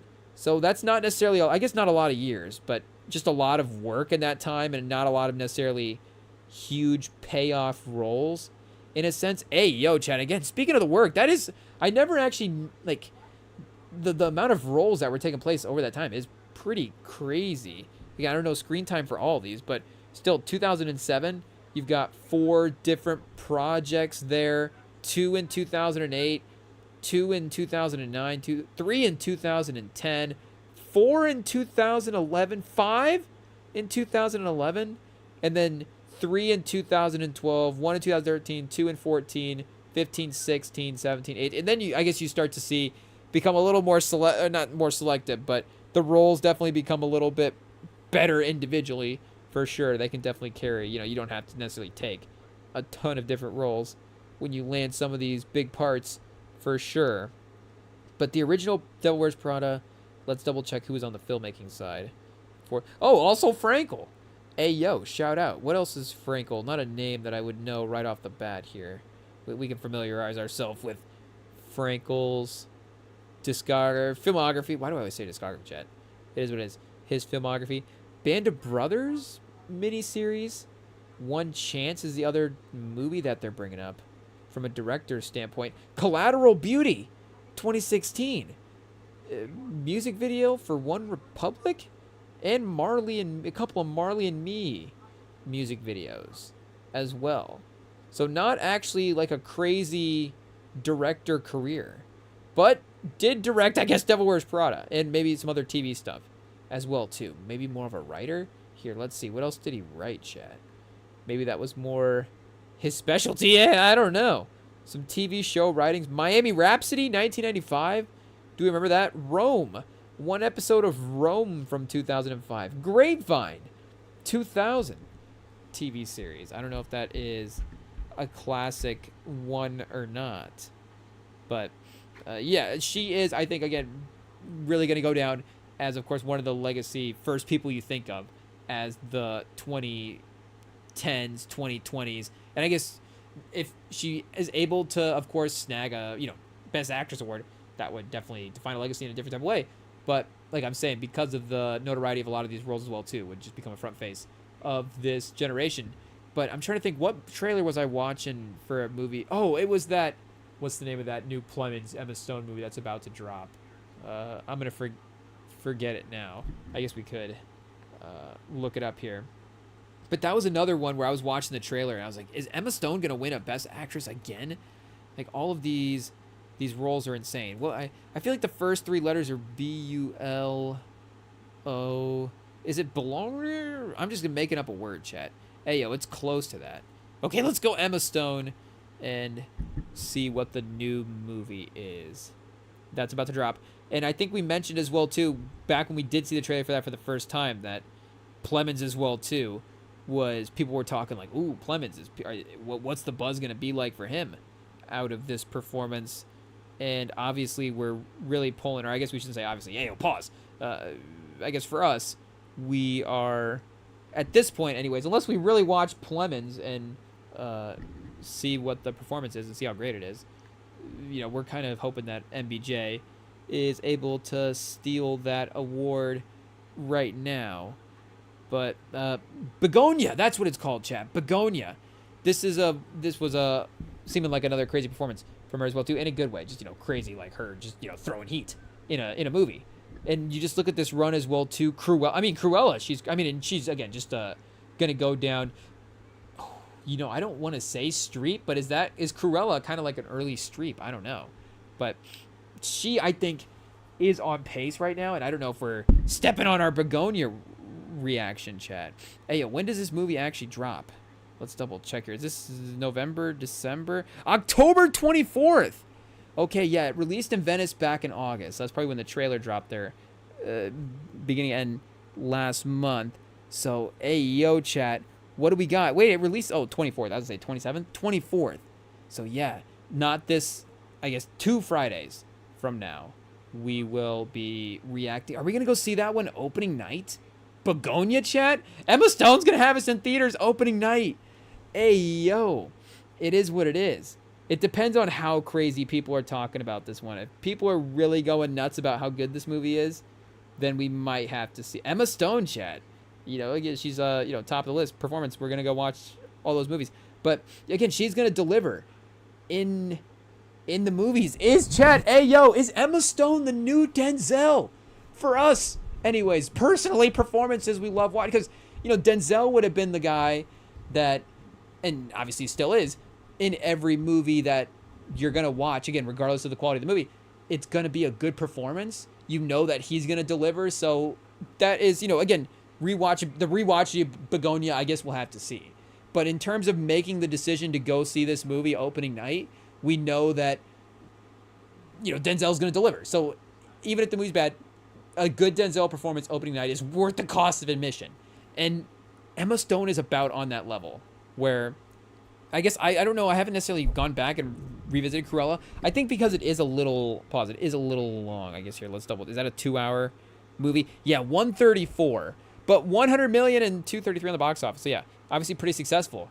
But she's dynamite in this movie. Like I might go back and rewatch this again just to get prepared, chat. Hey, yo. Like what are the iconic Emma Stone performances you need to see? Cruella? But again, is this sort of a Devil Wears Prada-esque performance where, are people going to go back and rewatch Poor Things and Kind of Kindness? And I guess, I don't know if Eddington hit in the way that maybe people thought it would have. But, those two, of course, those two for sure, have been majorly critically acclaimed parts and awesome performances that she had. The Favorite as well, too. Like, all of these ones that she wins awards for, again, I don't know if people are going to watch these type of performances necessarily, again, not in a disrespectful way. It's just they're a little bit more, of course, in that art housey type of way. But she also does have the other types of movies to balance it out, where La La Land, of course, is a movie that you'd always be throwing on, or, like we're saying, Cruella, I guess, as well, too, would be... The other one, or the earlier career movies, I guess The Amazing Spider-Man, Easy A, Crazy Stupid Love, Superbad would be those rewatchability movies. So yeah, that is a fun, 2-part career in a and I guess Emily Blunt has a little bit of that with 5-Year Engagement, and again goes from sort of action star to prestige film star. Hey yo, chat! I never noticed the cut from with Emily Blunt and Bernthal. I guess I never noticed, but I was again locked back in this time. The cut from with Bernthal and Blunt at the club to I guess the apartment. Hey yo, but the transition from the pickup into the shot into the room is is pretty good, chat. We'll give Villeneuve his props. He might know what he's doing there when it comes to editing a couple scenes. I guess who's on editing for this movie? It might be their call. And one of the great, I guess not one of the great, but Sheridan again, he's just the little clues that he's able to play out just enough in these scenes to just introduce just enough of an element to introduce a whole bunch of tension, and just to have that wristband as well too. I guess I've been rambling up to this point, so I don't remember exactly the exact definition of that wristband, but it of course does connect him to the side that he she doesn't want to be, of course, necessarily interacting with him. There's probably danger around the corner here. And, again, it's sort of a simple element, but it is just effective enough where we saw that earlier. We know what that means. And even the blurriness, the distinctness of it and having it sort of blurry out of the pocket, what it is, but it's not even, a major part of the shot or a focus yet. And you're already like, oh no, this is, you know, the Michael Myers starting to emerge from the closet type of, type of scene, but still with just more of an item than an actual person. And Bernthal's another one as well too. Like Bernthal just, I don't want to say being a guy in this movie, but 2015 range, he is kind of a guy that's just going to go in and throw in a couple of scenes as well too. So I don't remember exactly when he gets Punisher and Daredevil, and he's really good at, Bernthal's obviously amazing, Chad.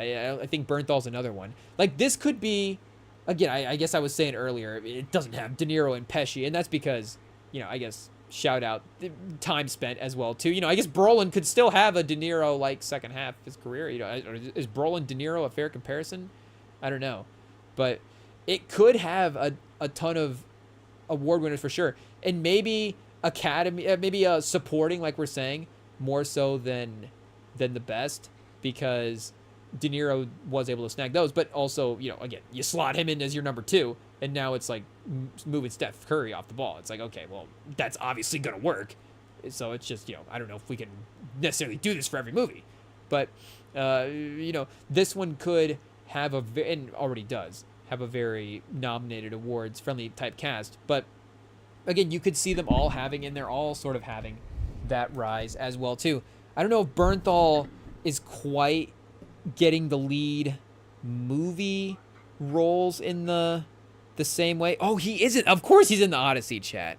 Of course he's in the Odyssey. The Amateur. Oh, this already dropped. Yeah, but that's Malik and Fishburne. Ayo, we're just looking at the cover. But Brosnahan as well too is billed before Bernthal on here. So he's set to make his Broadway debut in the spring of 2026 opposite Ebon Moss Bacharach. I don't know if I said that. Is that a game, or am I saying his last name right? Hopefully, I'm not trying to be disrespectful. Bachrach, Eben Moss, EMB. I don't know, our guy EMB. He's set to make his Broadway debut in the spring of 2026 opposite EMB in Stephen Alley Gurig's adaptation of Dog Day After. So basically, he's going to be in Dog Day Afternoon, in a Dog Day Afternoon play in 2026. Hey, yo, Chad, we might be going to Broadway. Dog Day Afternoon on Broadway? That's pretty crazy. I guess, yeah, Broadway debut. I was going to say, it's a stage adaptation, but yeah, it does say Broadway debut. Hey, yo, Chad, I thought I was going to have to break the bank to go to LeBron's last game in his last year. But apparently we can push that off one more year. We can go to this Dog Day Afternoon play. Holy cow. That might be... I might honestly be excited for a play, chat. Hey, yo, make no mistake. We definitely got, like everybody. Everybody was hyped up for Hamilton. So we were definitely like, we want to see it because it's being well regarded and it's good. And, I'm not anti-musical. So it's like, okay, I'll get in on the musical hype. I like the idea of a musical being sort of that culturally big as well to pause. So I was let's support the music and check it out. I guess, did we check it out on Broadway? No, obviously not. But this might be one where it's like, oh man, we might actually have to make an effort here. I don't know what it's like to make an effort to go to a Broadway play, but holy cow, Chad, I might start making plans. It is what it is. Bernthal is also an advocate of pit bull ownership. Oh, Chad, I'm not shocked, but it might move him up into the top of the actor rankings. That's for sure. So for the filmography part of it, you get, I think, like I said, Wolf of Wall Street around this time as well. Nothing like super crazy. Night of the Museum, Battle of the Smithsonian. He's Al Capone in this movie? Yo, I don't remember that. Oh, Chad, speaking of De Niro. Hey, yo. I'm not always pulling up pictures of Al Capone, but I am every now and then throwing on the Untouchables. Again, shout out to Palma. But, De Niro's Capone not looking too bad, honestly. Shout out. Known as Scarface. Hey, yo, you learn something every day. Didn't know Capone was known as Scarface either, but, right? I guess, have we not visited the Capone Wikipedia page? Because that's the first thing that's listed there. So, shout out. If not, retention low, chat. It is what it is. Date night. Steve Carell and Tina Fey. Okay, I don't know if that is, the legendary movie. But, yeah, Wolf of Wall Street, 13. Fury in 14. Sicario in 15. Baby Driver in 17. and Wind River, of course, and speaking of Sheridan as well too. I mean, just all the tension and writing stuff that he's pulling off in this movie as well too is crazy. I mean, super underrated movie. If you haven't seen, you want to talk about like an act, like this might actually be the most underrated movie of all time because people don't. It's one of those movies that how do you pitch this movie to somebody as well too, because it is centered around, of course, a pretty traumatic not to say that any murder mystery would be not necessarily traumatic in real life, but obviously the circumstances under which I guess the murder take place as they get uncovered are of course just very, very, very gruesome and very tragic and very brutal, and very, again, as with Sheridan, there's a realism as well too that is just going to be uncomfortable, and that's obviously just a very flippant word to throw out there for the situations, but again, just it's just going to be horrible to watch some of those moments that he is having in there. It is what it is, but just in general, again, if you can recommend, if you can just say just watch a movie, like Wind River is definitely not going to disappoint, and especially if you like Sheridan as well too. And again, speaking of uniqueness, the reservation setting is very cool as well, but the winter element of it is, I think, what takes it over. Hey, yo, chat, whatever. But again, just that setting in terms of the equipment that they're using and the way they're able to use that tactically as well too does create a whole unique set of challenges. I got the Wind River IMDb page pulled up on my phone, and I'm just staring at the trailer right now. I'm just getting hypnotized by the trailer. I should be getting hypnotized by this overhead shot of the desert in Sicario, of the border. I mean, again, Villeneuve is sort of intermixing the sort of what could actually be real tactical elements and the need for, again, the filmmaking, B-roll actually type stuff that you're gonna have that you're gonna need there for it. But Ayo chat, should we actually take a break at some point? Maybe we should. Should we pause the movie real quick? We need to take a break. We'll be back to continue watching Sicario. Don't worry. I guess, like we said earlier as well too, we got opening night of hockey. I guess maybe we briefly mentioned that, and we have not mentioned it once since. So make no mistake, it's on in the background. It is what it is. We're, I guess, choosing regular season, any sport over, at the end of the day, over preseason basketball. I don't want to make it sound like I'm not choosing. Hey, yo, I'm going to turn preseason basketball on now as well too. I just dropped a diss track on basketball. That's not what I'm saying. I guess, point being, we just left it on. I guess, well, we can't watch the Bulls game. We don't have two Peacock accounts. But I regard, hey, yo, chat, now we're really rambling. We'll be back. We got a break.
Okay, chat, we are back. The movie is firing back up. We are at the 118 mark, so you guys can sync back up along. And, just like we're saying, that guy's storyline as well, too. We mentioned earlier with the family dynamic and him, taking off for the start of his day. And to leave that just kind of be for a while, let that sit aside. You have this whole segment with, I never remember character's name. It was Kate is Emily Blunt's character's name. You have the whole segment, of course, with Kate and the border crossing, and then just to intermix this guy throughout the story as well, too. And I don't even remember if he's like crazy integral to the plot. I think I remember how he does ultimately end up being worked in and intersecting maybe with the main story that is going on.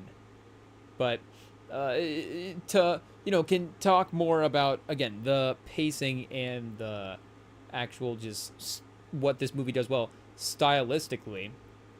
In a lot of those other action movies that we mentioned, as well, in sort of the prestige action thriller, there is, I mean, as you would expect, with sort of the IP push and with the franchising and stuff, all of it, but there is a fantasy, a sci-fi element to the stories, or again, just sort of a suspended reality from the stories as well too. Even a movie like James Bond, even James Bond, chat. Hey, yo, we have to admit, of course, as much as it is not sci-fi in the way that the Winter Soldier is sci-fi.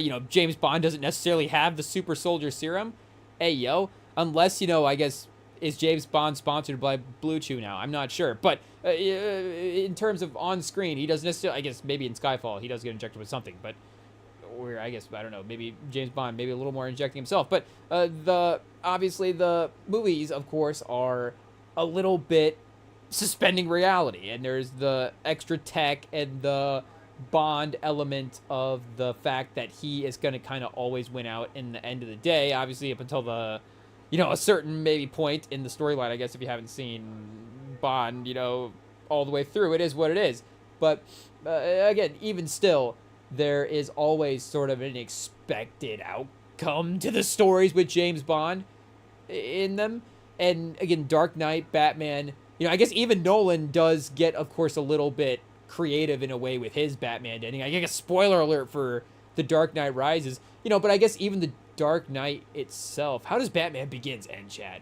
Hey, yo, does that one just ends pretty normally, right? He does get the Joker playing card in that one, so you do have the sort of foreshadowing, of course, of what is potentially the second movie, but that does just sort of end on a Batman wins the day type note.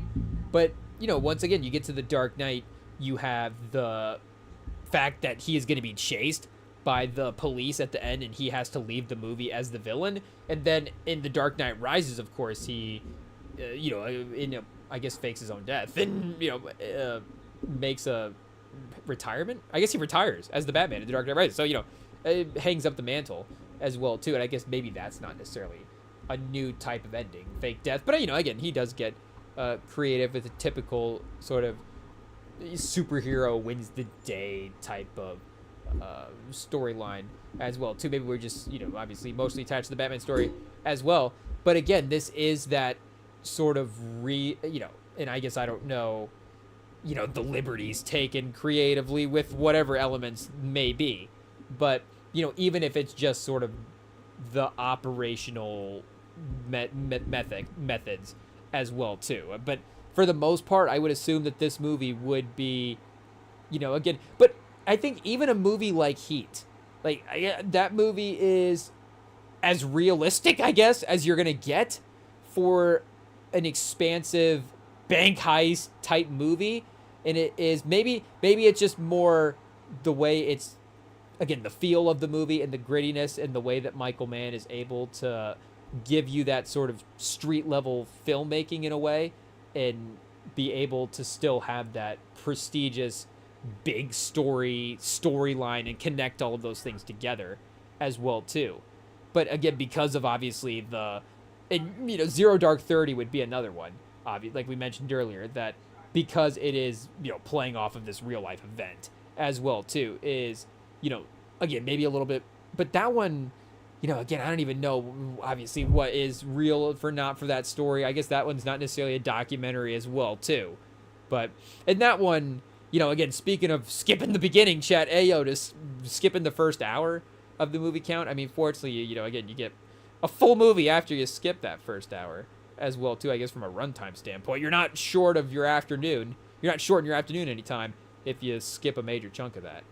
But yeah, this does have, I guess, and I also, like, maybe I've said this before, maybe sometimes the suspended reality and the fantasy of the movie is kind of nice as well too. I mean, the war movie side of action movies is definitely not something that I get into, and this is probably the closest to, I mean, not the closest to a war movie that I would rewatch, because Edge of Tomorrow, you're not calling that a war movie. That's just got, war scenes against aliens in it, and a different kind of front line.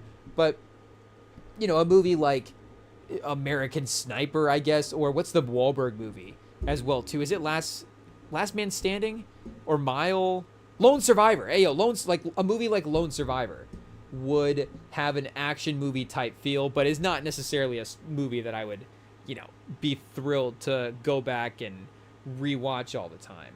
So though that whole side of movies is, of course, based in reality in a different type of way, but I don't know, in the best of those movies. So I guess maybe Zero Dark 30 is like the best of those war movies. And maybe those, that does, of course, become a separate genre as well, too, of like war action. So again, maybe it's not, we're calling it B action, but maybe that sort of quote unquote B action does just get divided up into sort of those subcategories where, heist and war and I guess prison and whatever ways you want to try to, break it down. But this would, like we're saying, total line of all those things. And the iconic sort of silhouette guys going off into the night, silhouette shots. You got the night vision in the mix as well too. I mean, this is, of course, Deakins at his finest, where he is mixing those sort of silhouettes and those figures against the very colory, just the very colorful backgrounds.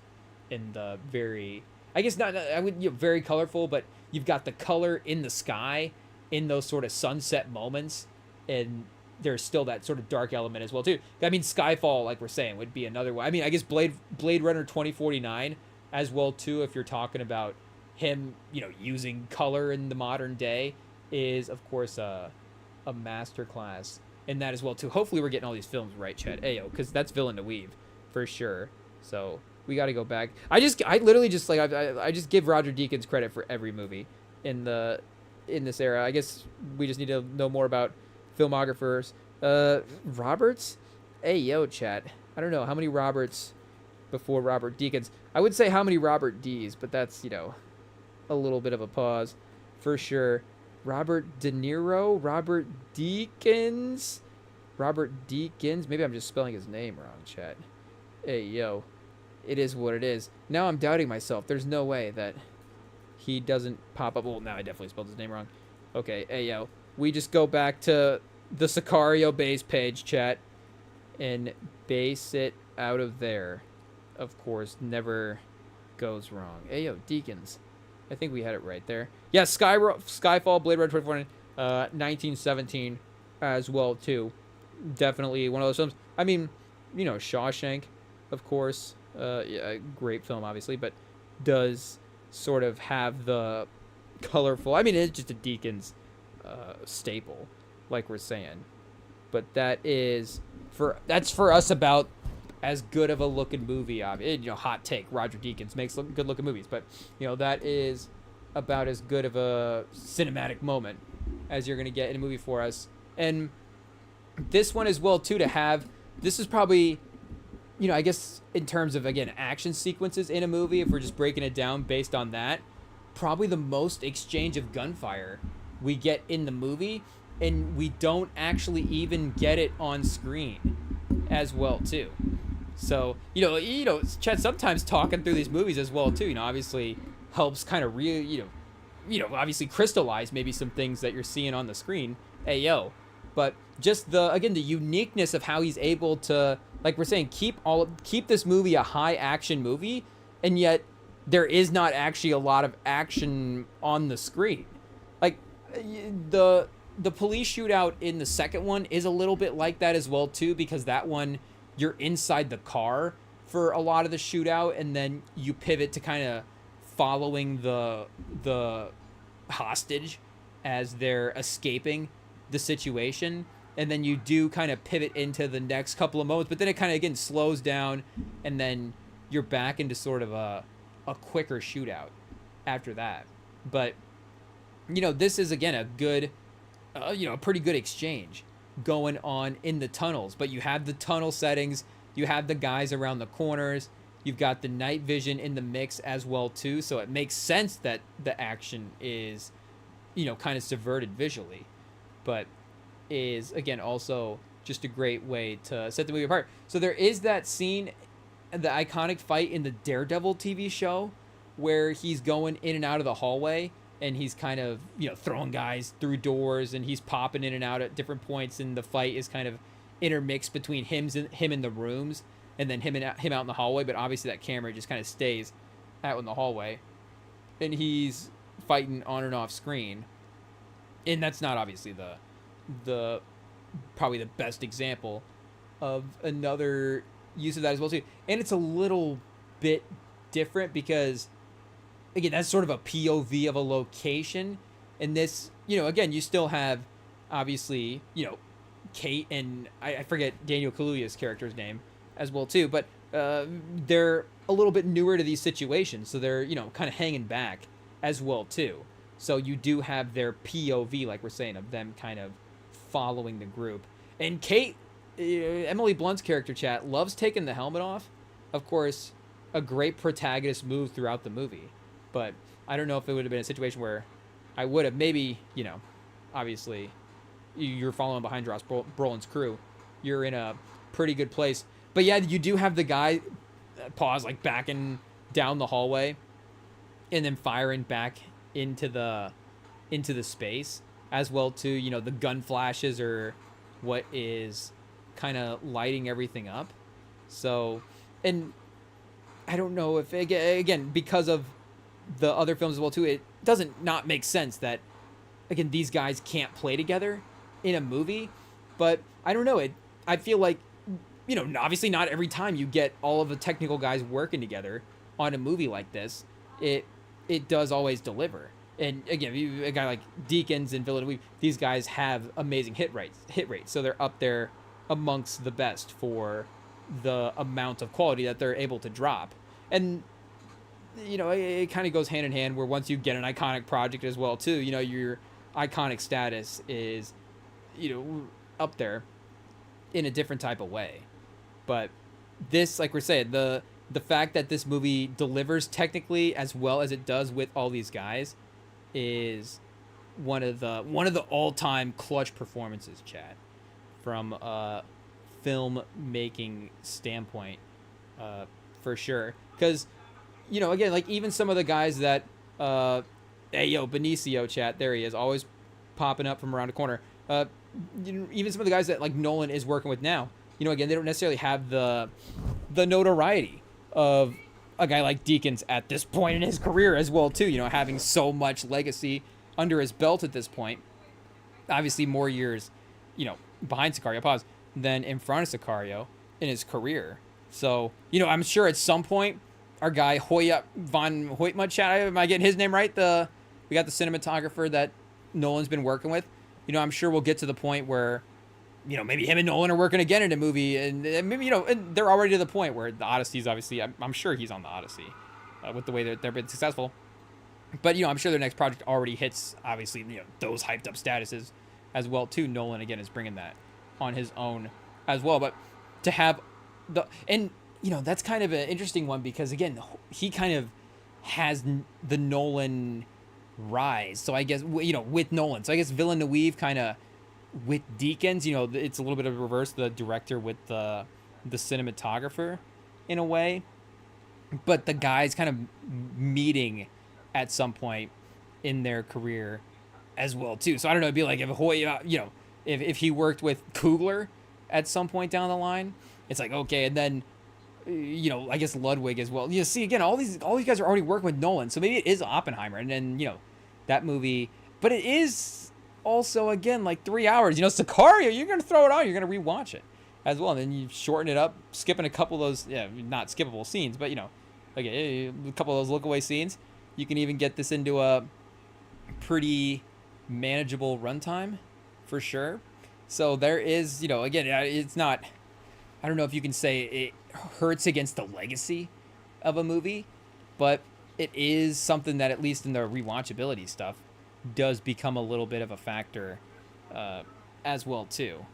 But I think Kaluuya, we mentioned him earlier, but here, let's see what he's got on the mix as well too. I guess we'll go for the IMDb page, seeing as how that is the most informative, obviously. Did we get his name, chat? There we go. We got it. Whoa, 104 nominations already. And he does have an Oscar win as well too. So do we need to do Oscar winner tracker for Sicario, chat? Kaluuya with 1 already in the mix. We got a voice for Into the Spider-Verse, Spider-Punk, and then The Upper World and Misty Green. So yeah, he has been a little selective, of course, with the movies, and I'm saying outside of the franchise ones as well too. I don't know, voice work, obviously, I'm sure good for the paycheck and all that different stuff. But The Upper World, we've got Femi Fedbuga, chat. I guess a couple of different writers. We don't necessarily have a director on the name here, on the page, but this movie is in pre-production for sci-fi adventure. Could be interesting. And then he was filming one here as well too, Misty Green. So this is probably the one that's going to be his. Ooh, writer and director Chris Rock. Okay, chat. I guess he's not top billed. We've got Anna Kendrick, Rosalind Ezelier, and Eliezer, and Adam Driver as well too. Hey, yo, Chris Rock, is this his directorial debut? Or, got to be an early one for sure. So Topher Grace and then Kaluuya, and then Chris Rock, got to cast himself in his movie, of course. Misty, a gifted actress, struggles with vices hindering her career revival. Jordan, a director with the perfect role, presents a golden opportunity complicated by their turbulent history.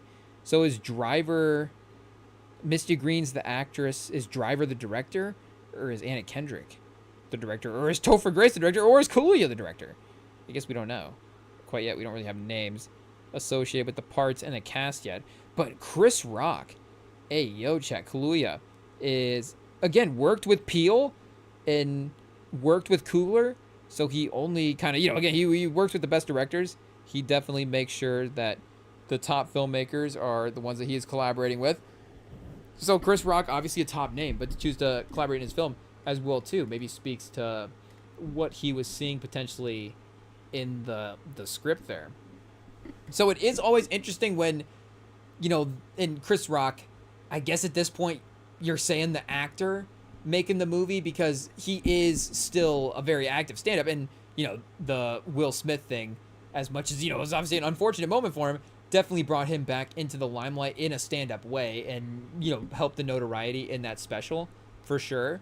But again, that special was hilarious with all the other material that Chris Rock was throwing out there as well too, and he's just been consistently funny as a stand-up, and again, consistently been a working stand-up, I would say. It seems like that's what's been said, and again, his specials as well too and stuff have been there. So again, he's still been in the mix stand-up wise, but again, he's a major actor as well too. So you would say that the actor making the movie, and it is always interesting, I guess, point being, when the actor makes the movie about the actor as their first movie. I'm never not against that, but it is, I don't want to, I guess, if it's a good script, it's a good script. So we're going to be open to it, pause, because of the people involved. But, hey, yo. But, yeah, it is always something that I definitely keep an eye out for when they choose to go that way.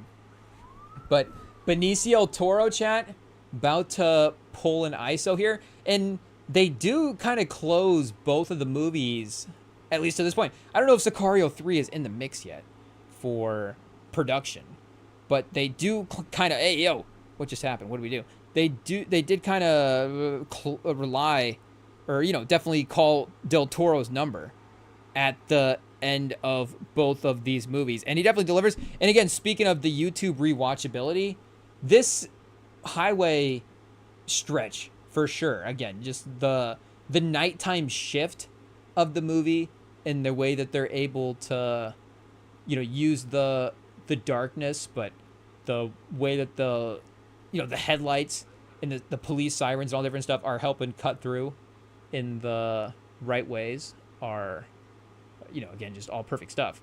But he is, again, awesome in the highway scene earlier on, obviously an important part of the team all the way through. But Brolin and Kate have kind of had a lot of their story told up until this point, so it really is up until Del Toro getting the revenge for his storyline and his family that they need to play out here at the end. And again, in the second one, again, spoiler, I guess, for Day of Salado, but it is him and his revival, and I guess hunting down the other kid as well, too, so you want to be a Sicario, I hear. Like, the one time they actually bring Sicario, it takes 2 movies for them to pay off the title, but they actually bring it around, and it does feel a little maybe like that scene is in there for that purpose alone. But, again, we get Benicio del Toro alive, so that's still a good result of the end of the movie either way. So, I don't know if you can say that Del Toro's like the best player of these movies, but he might be. And he was the star of the Phoenician Scheme. I think that movie was pretty well acclaimed for sure. I don't know if we're getting, again, like the Benicio del Toro best actor conversation. Oh, Benicio, chat. Ayo, we should know how to spell his name.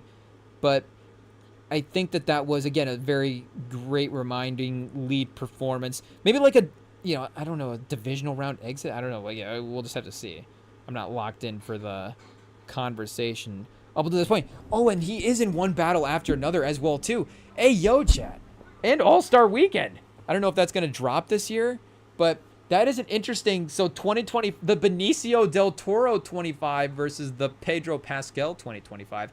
I don't know if we need to do an actor rankings. I don't know if we would necessarily have watched enough movies to qualify for that conversation. But, again, those are 2 pretty majorly successful projects. And obviously One Battle After Another as well, too, is definitely, I don't know, speaking of Begonia, chat, I mean, the performances in Begonia, a couple of them are getting, of course, talked about there. But obviously One Battle After Another seems to be leading the charge right now for movie conversations. Leo and PTA, like we're saying, definitely back in the mix for having the belts for their respective lanes as well, too. Not to say that maybe Leo, ever necessarily lost it here recently as well. But I guess, Benicio del Toro versus Pedro Pascal. Did Pedro Pascal have a third? Oh, Eddington was. Oh yeah, he's not at Eddington. It would say right there. But Eddington versus, hey yo, Chad, R.I.P. to the poor cop, just trying to move some product and go back home to his family. Poor Benicio del Toro just has a an end game mission here that he's got to complete. I'm trying. I guess we were in and out here for the movie. We have to go back and rewatch it again. I guess we have to remember. Does he do anything besides move? Have product in his trunk shed? Do they say something earlier? We're like, oh man, you killed those 15 people yesterday. Hey yo, you're a bad man. Like, hey, top gangster. Like, I don't know if there's that scene in there, or if, again, he's just kind of a low-key driver mover. But the problem is, again, they show his kid. Like, hey, yo, I mean, they show the other guy's kid as well. I mean, hey, yo, they show the kids. I mean, Benicio del Toro doesn't care about the guy's family at some point. I mean, obviously, we know why. I'm not making the case in any way. I'm just saying that, at least for the cop guy, maybe we have to get a little revisionist history. Maybe just kind of give him a chance. I don't know. Again, you just kind of taking down the whole empire at this point as well too. A man on a mission, John Wick. Ooh, chat. I never thought about that. What's his name? Alejandro? Yeah, Alejandro Gillick. Gillick? Am I saying his last name right there? Alejandro Gillick versus John Wick. That's a crazy battle. I don't even know how that battle plays out as well. It is honestly like those Common. It's like the battle they had versus Common or Ruby Rose's character where there's a lot of gunshots and they miss. A lot of firing into glass windows and mirrors, a lot of things breaking, but a lot of dodging bullets. Somehow like a glass mirror will stop a bullet. It'll just shatter and not go through and hit John Wick. But, again, the rules of the Continental, I guess, are a little bit different. So, unfortunately for this guy's house, it's not the Continental, even though architecturally, maybe that is the name of his compound, chat. Hey, yo, does he call it El Continental? That could be a good name for a mob boss home at some point. But, yeah, he is, again, checking a lot of those same boxes in terms of resilience, stealth, tacticalness, overall skill with the overall arsenal as well too, where he's got the hand-to-hand mix, he's got the full range of the artillery with the handguns. He can go I gotta start knowing what the terms are, but yeah, I guess from what we watched in movies, the handguns, the medium-sized guns, and then the long range guns. I guess, do we see him operate a sniper over the course of these movies? Would that be the part of his game that we haven't seen yet? Actually, him posted up in a sniper position, trying to go long. Again, I don't know if he's like Bradley Cooper territory, American Sniper, but maybe 95%, where it's like Bradley Cooper can only hit the three, but Benicio del Toro can also shoot off the dribble as well too, and again get to the basket. So we know he's a little bit more of a well-rounded player. I mean, in obviously a battle royale, an action star battle royale, I mean, American Sniper is a force to be reckoned with because of the range that he's dealing with. I mean, he's gonna get a couple of guys. Make no mistake. American Sniper's probably not gonna be the first guy eliminated. I don't know if he's the low guy on the odds, but you could definitely see Del Toro sneaking up behind him. Or speaking of Scarface, chat. Hey yo, sneaky. What's that guy's name? The Skull. At the end of the movie, I don't know if the guy actually has a name, but the guy with the sunglasses that sneaks up behind Pacino, he might just randomly pull up and take out Bradley Cooper in the battle royale, and then all of a sudden, Benicio del Toro comes flying in, or like Harrison Ford's president in Air Force One, like maybe tackles him off the balcony, and then they both go. At that point, I don't know what happens, but it could honestly, if we're going more, real world grounded, non-superhero power. Because again, if we're going prestige action, do the superpowered get in the mix, and do the super not the super powered, but maybe the super tech, do they get in the mix as well too? Because Edge of Tomorrow would get into the super tech mix. I mean, Batman, I guess he doesn't necessarily get into the super powered mix. He would be into super tech, but I don't know. Is Batman in a different? I think he's in a different tier. I think respectfully to Alejandro Gillick and John Wick, I do think that Batman is in a little bit of he's operating on a different level. Definitely different funds, though. American government, or just I guess Alejandro, he's not tied to any government. So world government paycheck for Alejandro, or the Wayne family business. I mean, it could be pretty close, honestly, with some of the comic book values for some of these guys. But, I mean, hey, yo, chat, we're just rambling through this whole dinner scene and not even talking about it. But this is, and again, when we're talking about this movie being one of the all-time YouTube movies, I mean, I think, as unfortunate it is for this mob boss's family, I don't know how, innocent the family is in the operations. Hey, yo, chat, Del Toro with some cold lines. Oh, man, again, just one of the most intense scenes. And, this one does fall in the Nolan lane, where it's a slaughter, but you don't see the slaughter on screen. Hey, yo, you see the aftermath, you hear the gunshots obviously go off, but not necessarily the same sort of gruesomeness of some of those earlier scenes as well. So, and again, I guess to continue the theme of not really ever showing, I guess, the action as well too, in terms of, again, the gruesomeness would be the after effects.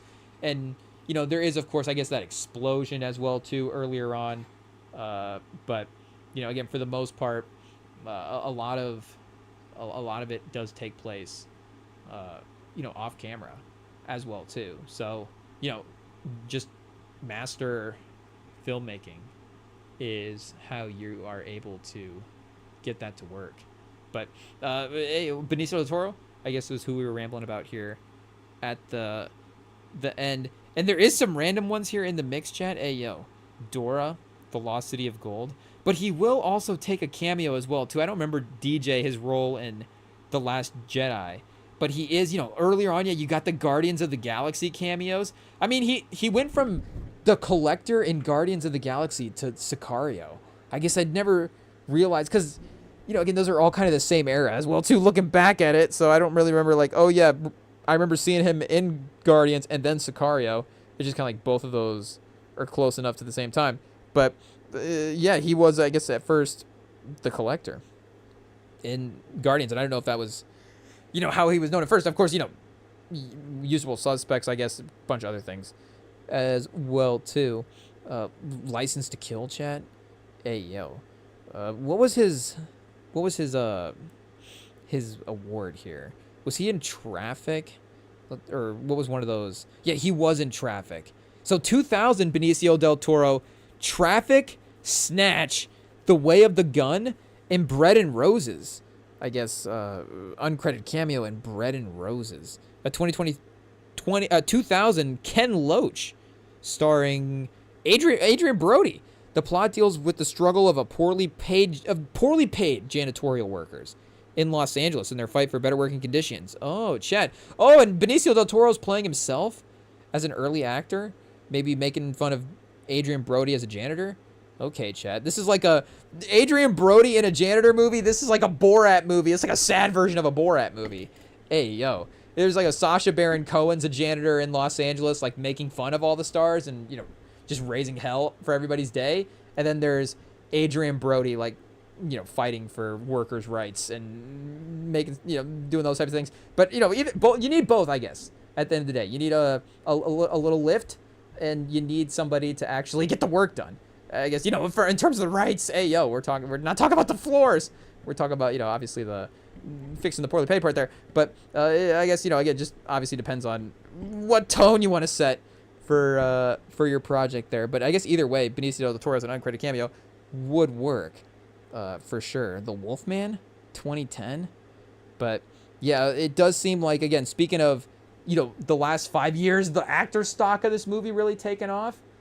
He, again, from a lead role, is starting to find his groove there as well too. I guess find his groove again in the consistency with it as well. So we'll see All-Star Weekend, Dr. Phil, if he is able to, maintain that same level of quality and work with. But I mean, Jamie Foxx, I guess, you working with Wes Anderson, PTA, and Jamie Foxx in the same year. It's a murderer's row of filmmakers.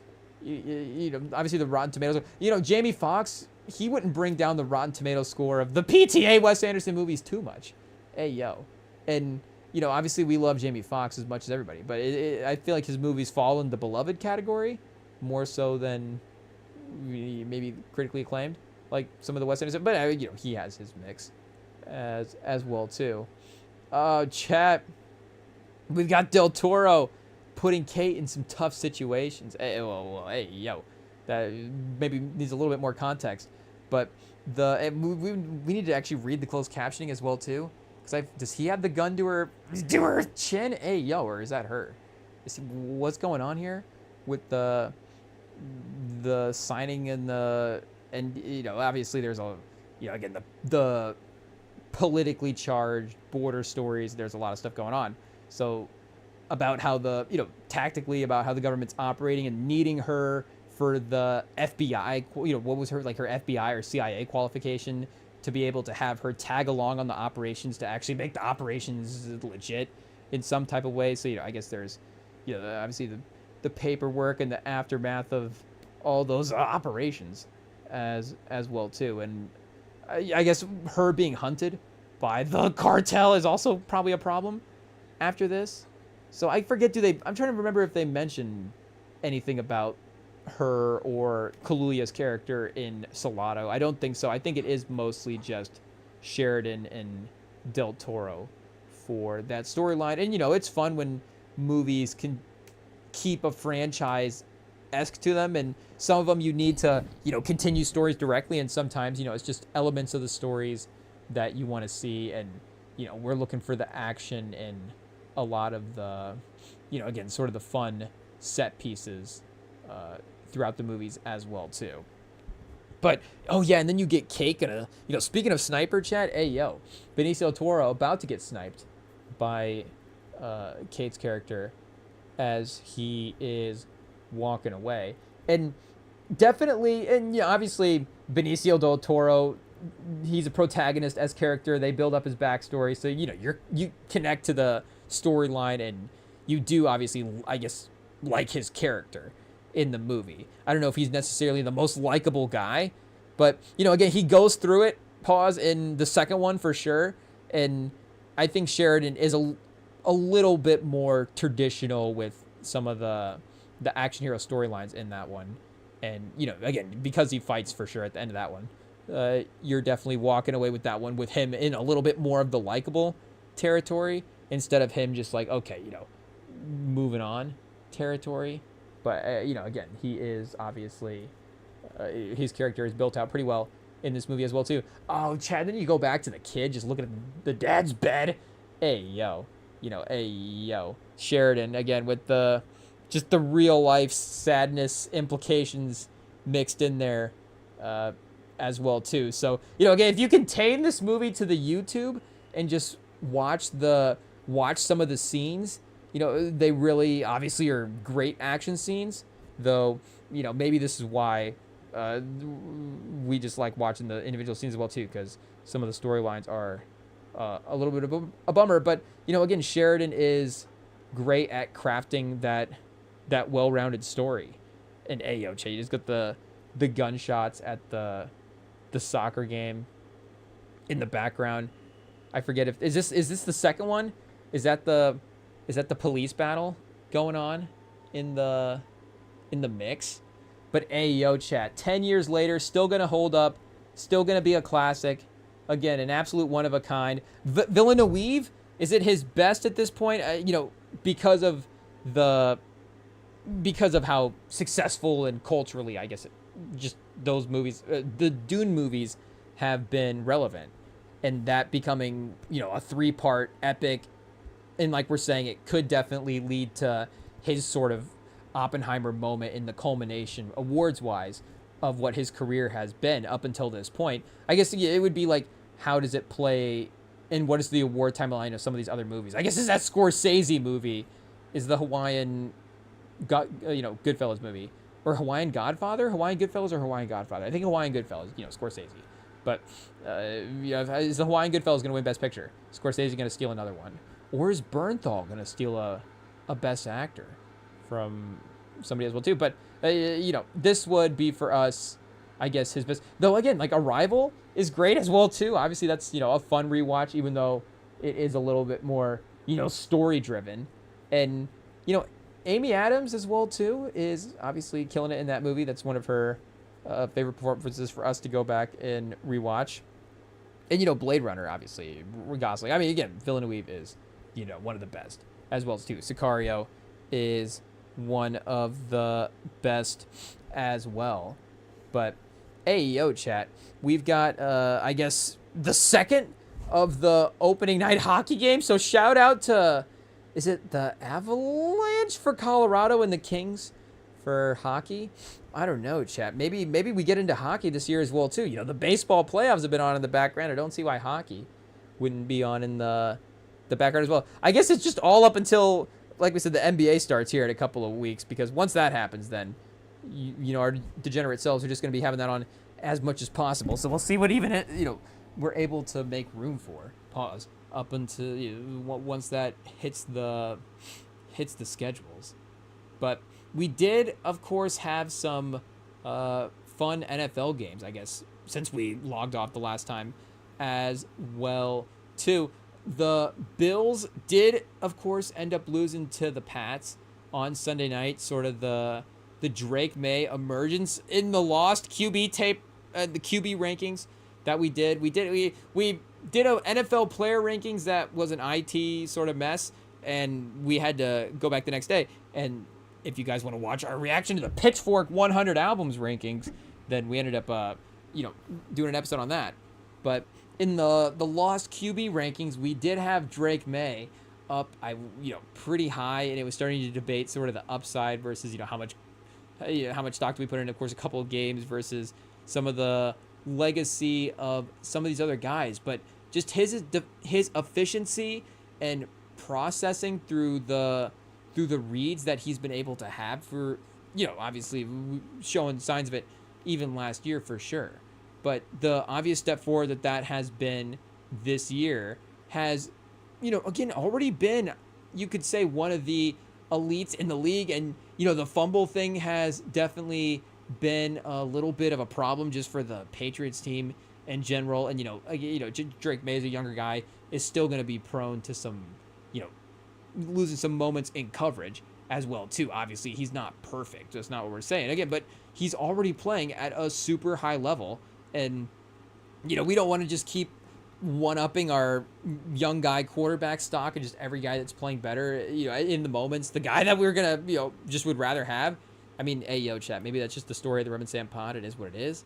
But, you just think of his processing versus Jaden Daniels, who even still was and has shown, again, great ability in that way. But he also has been really good at getting that, initial read as well, too. And again, not in a bad way. Kingsbury has done a great job over the course of his time there, scheming up a lot of those earlier stuff as well, too. And Daniel's ability to tuck it and run, his ability to run, and Drake May maybe is still looking down the field a little bit more versus Daniels, with his extra speed as well, too, is definitely maybe a slightly more prone to run down the field type quarterback.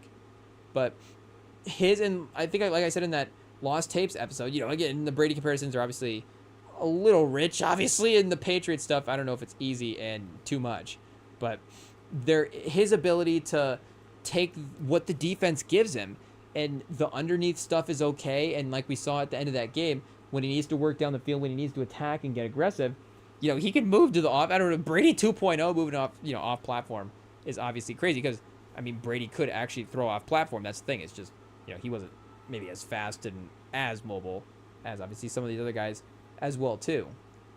But again, just in terms of guys right now, a lot of these guys, maybe he just seems maybe the least scheme dependent of some of these guys. And I don't know if we've said necessarily that Jaden Daniels has felt scheme dependent. Maybe he has felt a little bit, again, independent of the scheme and why it's been good for his stock. And we still obviously really like what he is. That win against the Chargers was super impressive. I guess the point just being that that's going to be a really fun battle to kind of see, again, what the overall success numbers / whatever is there for both of those guys' seasons, and obviously, for their careers, just for them being in the same draft class as well, too, is definitely easier to compare them. But you think, again, even comparing them to a guy like Herbert, who, of course, lost to Daniels in that game on Sunday. Like, he does have a little bit of what I think still gets us sold on Dak Prescott as a quarterback. And, obviously, Drake May doesn't have the playoff scars that Prescott has. And I think he is a little bit quicker with his reads than Prescott is. Prescott is, at this point in his career, just a smart quarterback. Hopefully pre-snap as well, too. He's at least taking a lot of responsibility there at times. So, he's, I guess, maybe more advanced than Drake May would be the proper way to say it at this point. So, he's able to work with that advantage for sure. But I think in terms of actually processing post-snap, I wouldn't say that, again, Prescott is, miles ahead of Drake May at this point. At least, just eye tested. We're just, non-X's and O's guys looking at basic football numbers at the end of the day as well, too. But Dak's ability to, again, take what the defense gives him, hit the easier routes, he can still make the full cycle of throws. But if he needs to work his way down the field and hit some of the underneath stuff and just kind of be the accurate field commander type offense, then he can obviously fall back into that role. And, I don't know if, again, because of the playoff success, he goes into more floor general, just vibes anyways. But May has the full, again, capacity to extend plays, to hit the passes down the field, and is already kind of at least, again, going through and making the efforts to, go through full, at least it seems like full. And there was, times where Collinsworth was early in the game pointing out as well, too, where he wasn't necessarily doing that. And that, again, is him being a young guy and, going to have times of breaking those habits. So I guess, again, I'm still, like I was saying, balancing out, and especially back, before this Bills game, balancing out the good plays that you're seeing and just the fact that, he hasn't accumulated the bad plays and the bad moments to go have us, have those scars like we talked about, with some of those other guys we may have mentioned. Even a guy like Herbert, where, unfortunately, Dak, again, he's had a, for his credit, a longer NFL career at this point, but that means with it, maybe some of the, more moments as well, too. It just depends. But, again, Herbert's in that category. We kind of need to see it on a little bit of an extra level. So, again, Drake May just hasn't had the time to get to the point where we're like, hey, can we see it in the playoffs and all that different stuff? But, again, just play to play, what we're seeing as well, too. It's hard not to say that he's not one of the more consistent quarterbacks in the league. Again, a guy like Danny Dimes, definitely, obviously, benefiting from Steichen's system as well. I mean, it's been a real, eye-opener in a way for Darnold, and I don't know if it's, do we have to go double? Who's the Seahawks offensive coordinator? Is that, I don't even remember, chat, but maybe it's more of a credit to him as well, too, for continuing to help Darnold be successful. But it's like, McConnell, we still think is one of the best quarterback coaches in the league, and Darnold just being away from him, like, that's just still, again, not being with the absolute best is who's above him on the list, but he's been still able to produce as one of the, better quarterbacks, and maybe is a little bit like, hey, he's kind of a legit guy now. And, obviously that whole draft class with the way that him and Baker have been able to turn their careers around at this point just continues to get stronger and stronger. But, yeah, and, again, now that May has that win against Buffalo and against Josh Allen, it's easier to make the case for him at this point in these type of rankings. But, yeah, he is seeming like he is carrying a lot of the offense. And the run game, of course, it still has talent, but, of course, is a little fumble heavy. And Diggs has been really good for him. But I don't know if we would still necessarily put Diggs with Puka and Jefferson. And, again, maybe that's just our own disrespect. And if Diggs has like 6, if he just like it for the next month and a half, then he would, we would have to reconsider the tiers and, have him in there. And then with his production, just consistency over the last, however many years at this point, it would be, interesting to kind of go back and compare some of that stuff. But he is elevating this team in a real way. And, it's difficult sometimes for the, I guess MVP, we're not necessarily saying that actual award, but maybe more of like a stat versus who is elevating their team the most at quarterback. And I feel like he's right up there with the best in the league at this point. And again, like Daniel Jones is playing so well that he's obviously elevated the Colts to maybe they're just the most, like the Colts might actually be the best team in the league right now. And maybe that was something we should have mentioned as well too, but I was seeing that on ESPN today. I guess McAfee's definitely going to be making the case for the Colts.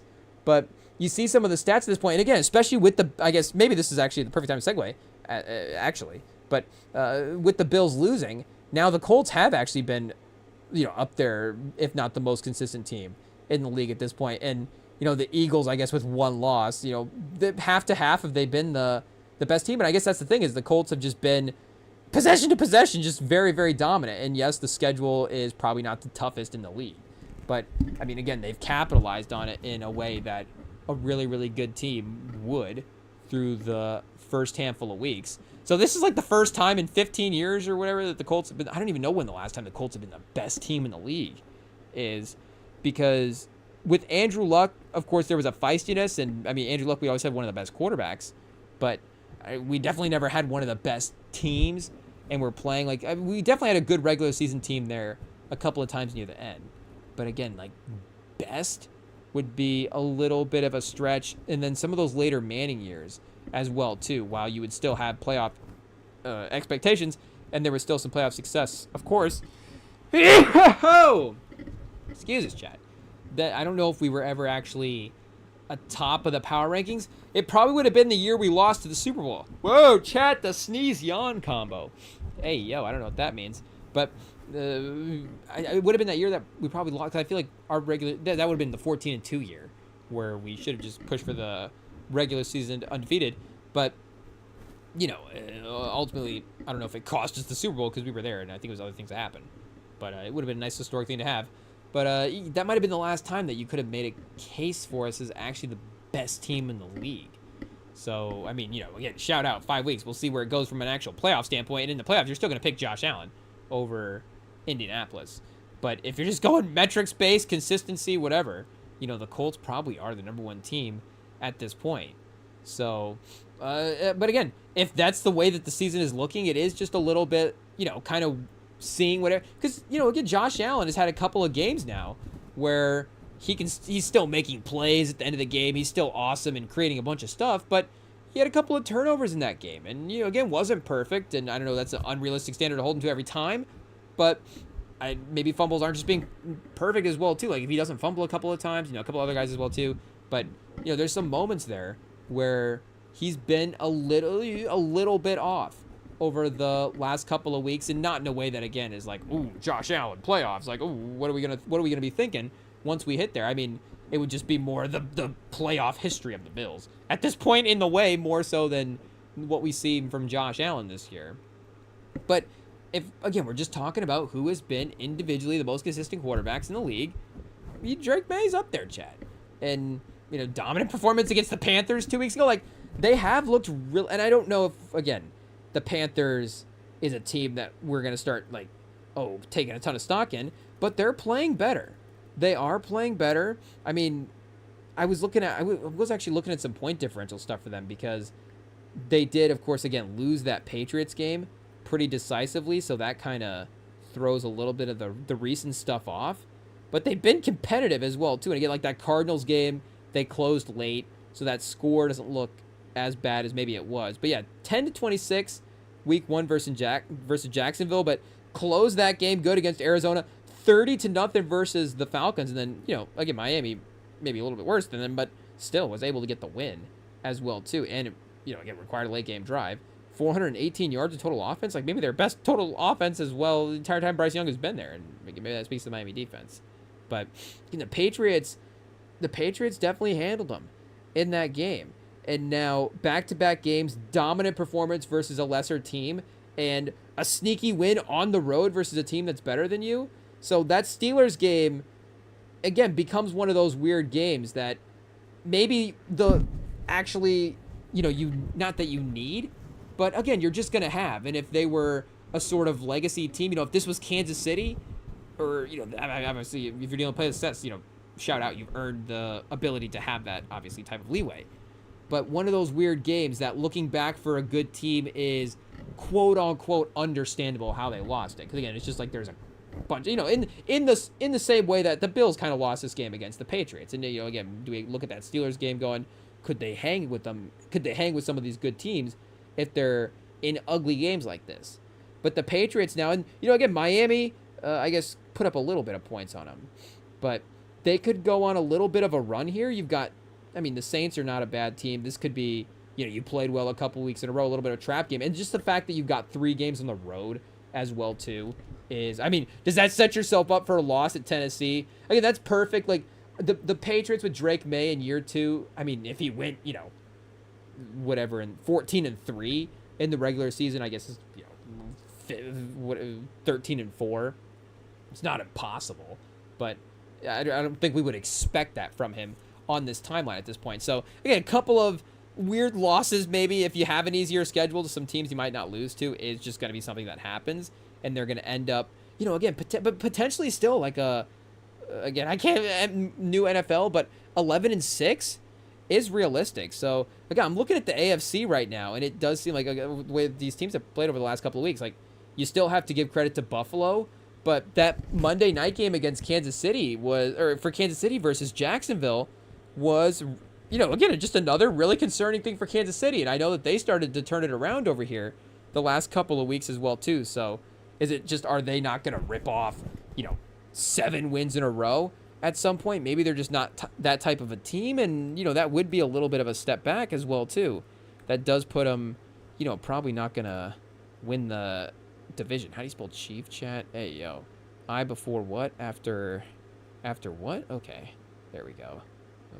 Your boy can't spell and talk at the same time. Apparently, do we have to search Dallas Texans next time? Hey, yo. I do forget that. They need to bring back the old Texans. Well, maybe not now, but maybe just recopy that with the Kansas City helmet. The state logo outline helmet. I think that one's kind of cool. But, I can just kind of buy into the throwback stuff a little bit easier. So, Detroit this next week is tough, like 2-4. And, we said earlier in the season that the schedule might get easier. I guess that Raiders game looks a little bit easier than you thought. Divisional game, though, you're just going to be nervous about that if you're a Chiefs fan, probably. Commanders, Bills, bye week, Broncos, Colts, Cowboys, Texans, Chargers, chat. I mean, this is brutal for the Chiefs in the middle of this. I didn't honestly think that, again, they could miss the playoffs, but it is a real possibility. Like, could the Patriots have a better regular season record than the Chiefs? I mean, if we bet this right now, do we have to do this for our guy Sam?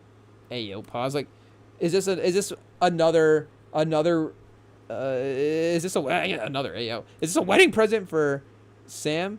Hey, yo, we're trying over here, chat. We gotta, unfortunately, 2025, not the cheapest trek out, but maybe it's no excuse. Maybe we need to put this parlay down for our guy. Anyways, but do we hit the registry now, chat? We feel bad. Hey, yo, it is what it is. We gotta, what are we talking about? Cook up this parlay? Hey, yo, get the winnings and donate them.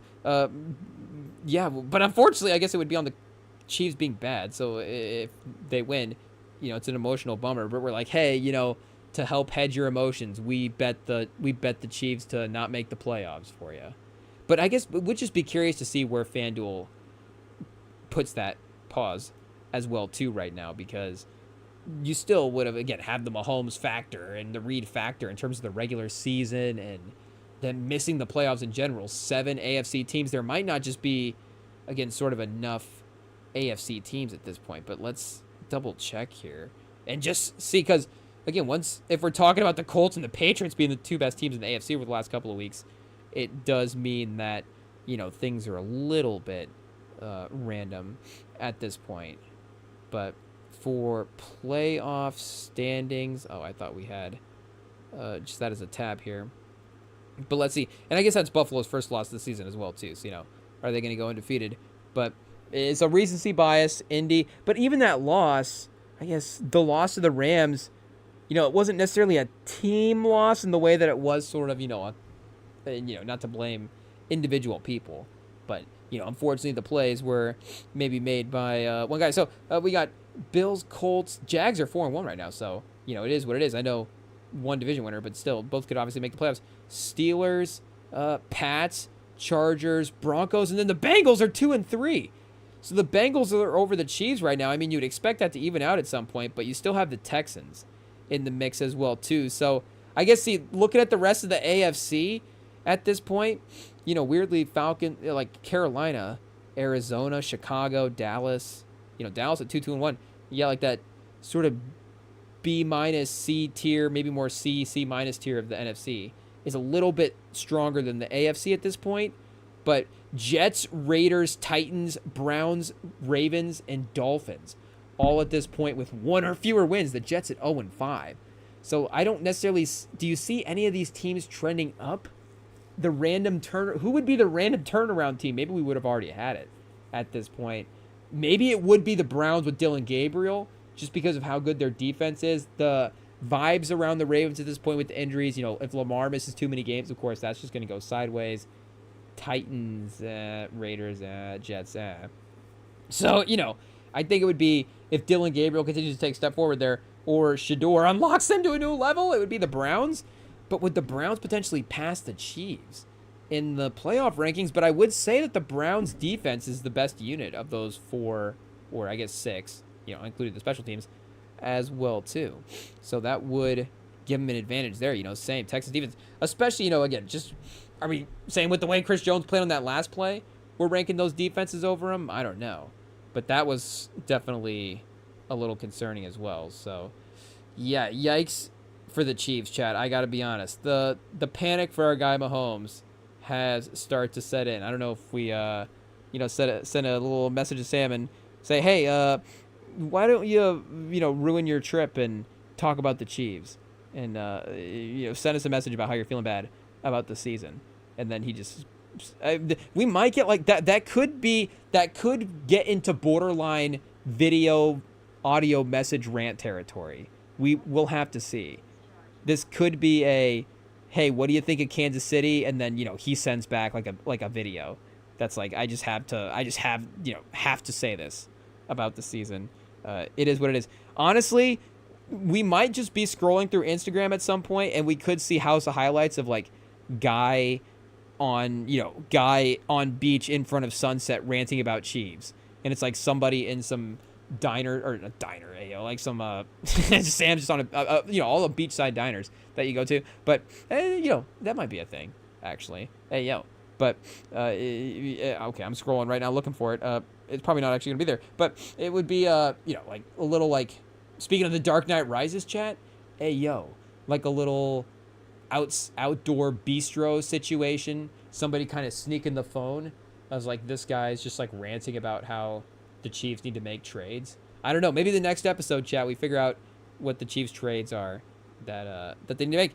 I guess we did mention a couple live streams ago that we did hear somebody at, speaking of patio setups, somebody at our patio at work was ranting about how the Chiefs need Travis Etienne. So it is happening out there. Chiefs fans are on patios across the country ranting about their team a couple weeks in.